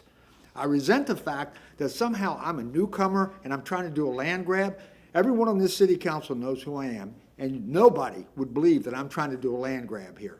I'm trying to prevent personal liability and trying to prevent people that are not intended to be there, and I certainly don't think it would be my neighbors, people not intended to be there at 1 o'clock, 2 o'clock, 3 o'clock in the morning. I've got a 3-year-old grandson that lives right there on the side of the property across from Italiano, and I've got a 7-month-old granddaughter. My name is not unknown. I've had, you all know it, I've had the Skyway Bridge case, and I had the tobacco case for the state of Florida, and I've had 5 death threats in both of those cases. 5. Do you think that I'm not known, that I don't worry at night about what's going to happen to those grandchildren? They're not going to come after me. But so the point is, I was very aware we didn't have a place in Sunset Park for the kids to play. I'm extremely aware of that. I have grandchildren. My son was a little boy when I built that house on the field that I used to fish from. And I am the one, along with others, certainly others were more important, to help get that park built and established. Do you know what that park has now? That park has a huge area. It cost y'all about cost us about $500,000. Land grab? That park has got a metal fence around it. The city put in 2 speed bumps on the west shore to slow that traffic that is so out of control sometimes. The people fly down Dundee. I'm out there, ask any of these neighbors, the ones that protested. People fly down Dundee. One of those kids darts out without a fence there, without anything there. One of those kids darts out and gets hit. What do you think's going to happen? Oh, gee, somebody should have done something about that. The stoplight should have been there. It always is hindsight. All I'm asking you to do is look. They never owned the property. It was never a park. I wish we were under oath. Because if we were under oath, I would tell you in the 35 years I built the subdivision and put my house there and brought my mother to see what her son was able to accomplish. I have never seen anybody kayak or fish there. Never. As far as soccer, the kids were playing soccer until the older adults started drinking beer and raising hell there in the middle of the day. That's not something I want, not in the middle of the day, after they got off work, into the wee hours of the night. They don't remember that? Well, they weren't living there, that's why. Look, I didn't mean to be hostile. I'm not an angry person. I know y'all have a job to do. If I was trying to turn this into a park or some game, I would have done it. And I don't want to go to court over this. Thank you, Mr. Yard. Thank you very much. I'm sorry I took too much time. Appreciate it. Okay, well, that concludes the case. What's the pleasure of council? We have a motion to close? We have a motion to close from Councilman Vera, second from Councilman Maniscalco. All those in favor say aye. Aye. Opposed? The ayes have it unanimously. Yes, please. I'm so sorry. I tried to jump out before. We have a motion to reopen, Councilman Maniscalco, second from Apologize. Councilwoman Hurtak. All those in favor say aye. Aye. Opposed? Ayes have it. Yes, sir. So sorry, I just have one more Start comment with to your name. make, just to be clear, because there's been a Name. lot of comments back and forth. Start and with your I've name. actually- I'm sorry, Ron Wigginton, Legal Department. So there's been some comments made about our stormwater facilities being there illegally, allegedly, because we don't have an easement. And again, I just wanted to repeat myself and say that is not the case. This is a right-of-way. We have our stormwater facilities there legally, and if we get rid of the right-of-way, that's why we are going to be retaining an easement so we can remain there. Thank you. For the record, applicant, do you want to rebut that? Nothing further. I think we're at the end of this. Thanks. We have a motion to close from Councilman Maniscalco, a second from Councilman Vera. All those in favor say aye. Aye. Opposed? The ayes have it unanimously. What is the pleasure of council? Councilman Vera. Yes, sir. I'll read it and see where it goes, and I'll, let's see here. May I go ahead and read it? Yes. Thank you, sir. It's 54. I move an ordinance presented for first reading consideration, ordinance of the City of Tampa, Florida, vacating, closing, discontinuing, and abandoning a portion of West Dryad Street, a right-of-way located north of San Gable Court, south of San Miguel Street, east of Old Tampa Bay, and west of Dundee Street within the plat of Sunset Camp subdivision of the City of Tampa, Hillsborough County, Florida, is more fully described in Section 2 hereof, subject to certain covenants, conditions, and restrictions as more particularly set forth herein, providing for enforcement and penalties for violations, providing for definitions, interpretations, and repealing conflicts, providing for severability, providing an effective date. We have a motion from Councilman Vera. Is there a second? Okay, we have a second from Councilman Miranda. Discussion. Who wants to discuss? Councilman Carlson. No, we've heard this, part of this before, and the, both sides have very compelling arguments in this. There are a lot of questions I have still, but one big one is that they say that the underlying ownership has to be resolved within the courts or in some other area, and with that not being resolved, right now I'm going to vote no, just because we don't have a clear indication as to who owns it.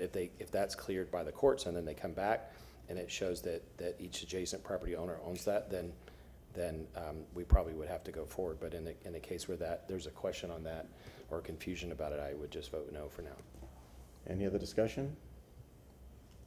I'll say that this is really, I mean, emotionally it's really difficult because my heart is with the neighborhood and everybody that people are saying. The problem is, one of the reasons why I supported the motion to reconsider on this was because thinking through the process and what you heard today about the ownership of the issue, and I started thinking about consistency with past decisions of this council when we provide these votes. And honestly, the consistency was, I felt like I was a little prejudicial on this in favor of the neighborhoods because, you know, I raised my kids just south of Belmar Shores in the neighborhood. I'm very familiar with it. I have a lot of friends in this area. And I felt like I was giving you guys, the neighborhood, more deference than I would have any other neighborhood. Like if this issue had come up in East Tampa or somewhere else, I would have voted to vacate in a second. We do it all the time. We do these vacations, with the exception of alleys. We don't vacate alleys anymore for the most part, except for the ones that are just not usable anymore. But that's part of my thing. I really struggled with that, and I thought, you know, we're trying to about the equity of our decision making, and I just felt like I was not being equitable in the decision making, and that. So on that first go around, and that's so just based on the information that I'm getting. Again, I'm really empathetic with what you guys are saying. I'm really I see you back there, but it just seems this problem where we're at right now that there's no compelling, because the interest is this was plotted out to be an extension of the roadway, and we're giving up the ability for the city to extend the roadway, and we will retain the easement of the store. We'll actually have a new clearly defined easement for stormwater. It doesn't go to the water. So I mean, it's a 51-49. I think I'm 51 on the property owners on this one. Councilman Rand. I just want to echo what you just said. You know, I've been here for a little bit of time, from 1974 to 79. I come back to 95. But this is, in my 31 years of public service, this is the damnedest one I've ever heard in my life. We don't own the land, but we own the land. We don't own the land. We have the right of way. That's not our right of way, but the other guy's right of way. You can play soccer. You can't play soccer. You can drink. You can't drink. I mean, this is like a movie. Who in the hell did what? I'm as confused as the rest of you. And I feel for both sides. So I can't vote down the middle. And that's the problem that I'm facing. I mean, this has changed the complexion from the first time to this time to 15, 20 degrees one way or the other. And therefore, I agree with what you're saying, Mr. Chairman. Okay, Councilman Vera, then Councilman Hurtak. Yes, sir. Thank you, Mr. Chairman. You know, there's a lot of things in life that are black and white where it's a definite answer, and then there's gray, and this is obviously a case with a lot of gray. I think we can all agree on that. That there's a lot of spirit on both sides, know folks on both sides, a lot of good people that I know and whatnot. You know, the way that I see it, consistent with how I voted the first time around, which is the city, what the city would be prospectively giving up, I think is overcome, to the extent we give up anything, is vastly overcome by the risk management or the liability that property owners presently have by having this property as it is right now. That is a very, very, very heavy burden for these property owners to carry that continues to justify my vote in the first hearing. Thank you. Councilman Hurtak, followed by Councilman Maniscalco. For me, I just didn't hear anything new. So my vote isn't changing. Councilman Maniscalco. You know, to echo what Councilman Vieira said regarding the liability issue and what I heard in the closing remarks, this is America, and everybody sues, and they find reason. No offense to the attorneys, I did want to go to law school and we be an can attorney. defend the attorneys. That's perfectly fine. But the liability issue, and it was brought up. What if somebody gets hurt? What if somebody that? What if? Again, you know, I mean, that opens up quite a door And so that was concerning to me. Thank you. Councilwoman Hurtak. But that was the exact same argument they gave us last time. So that, again, nothing has changed. We've just given them another bite at the apple. But for me, like, I didn't get any new testimony. I don't have anything that says I should change my vote. So I can't support this. Any other discussion? Okay, roll call vote, please. Vieira. Yes. Carlson. No. Miranda. Yes. Maniscalco. Yes. Hurtak. No. Young. No. Clendenin. Yes. Motion carries with Carlson, Hurtak, and Young voting no. Thank you. Second reading and adoption will be. Wait. Hold on one second. Wait. Second reading and adoption will be held on December 4th, 2025 at 10 a.m. in the City Council Chambers, 315 East Kennedy Boulevard, 3rd floor, Tampa, Florida, 33602. So Thank you, Council. I don't want to scare Councilwoman Young off. They're normally not this hard. So this is a tough one. Yeah, you're done now. Bye. November 4th. Okay. December 4th. Okay, council, it is lunchtime. It is 12:31. Can we just do an hour or do we need a little bit more? No. 1:30? Okay, we are at lunch for 1 hour. Oh, only one. 1:30. 1:30.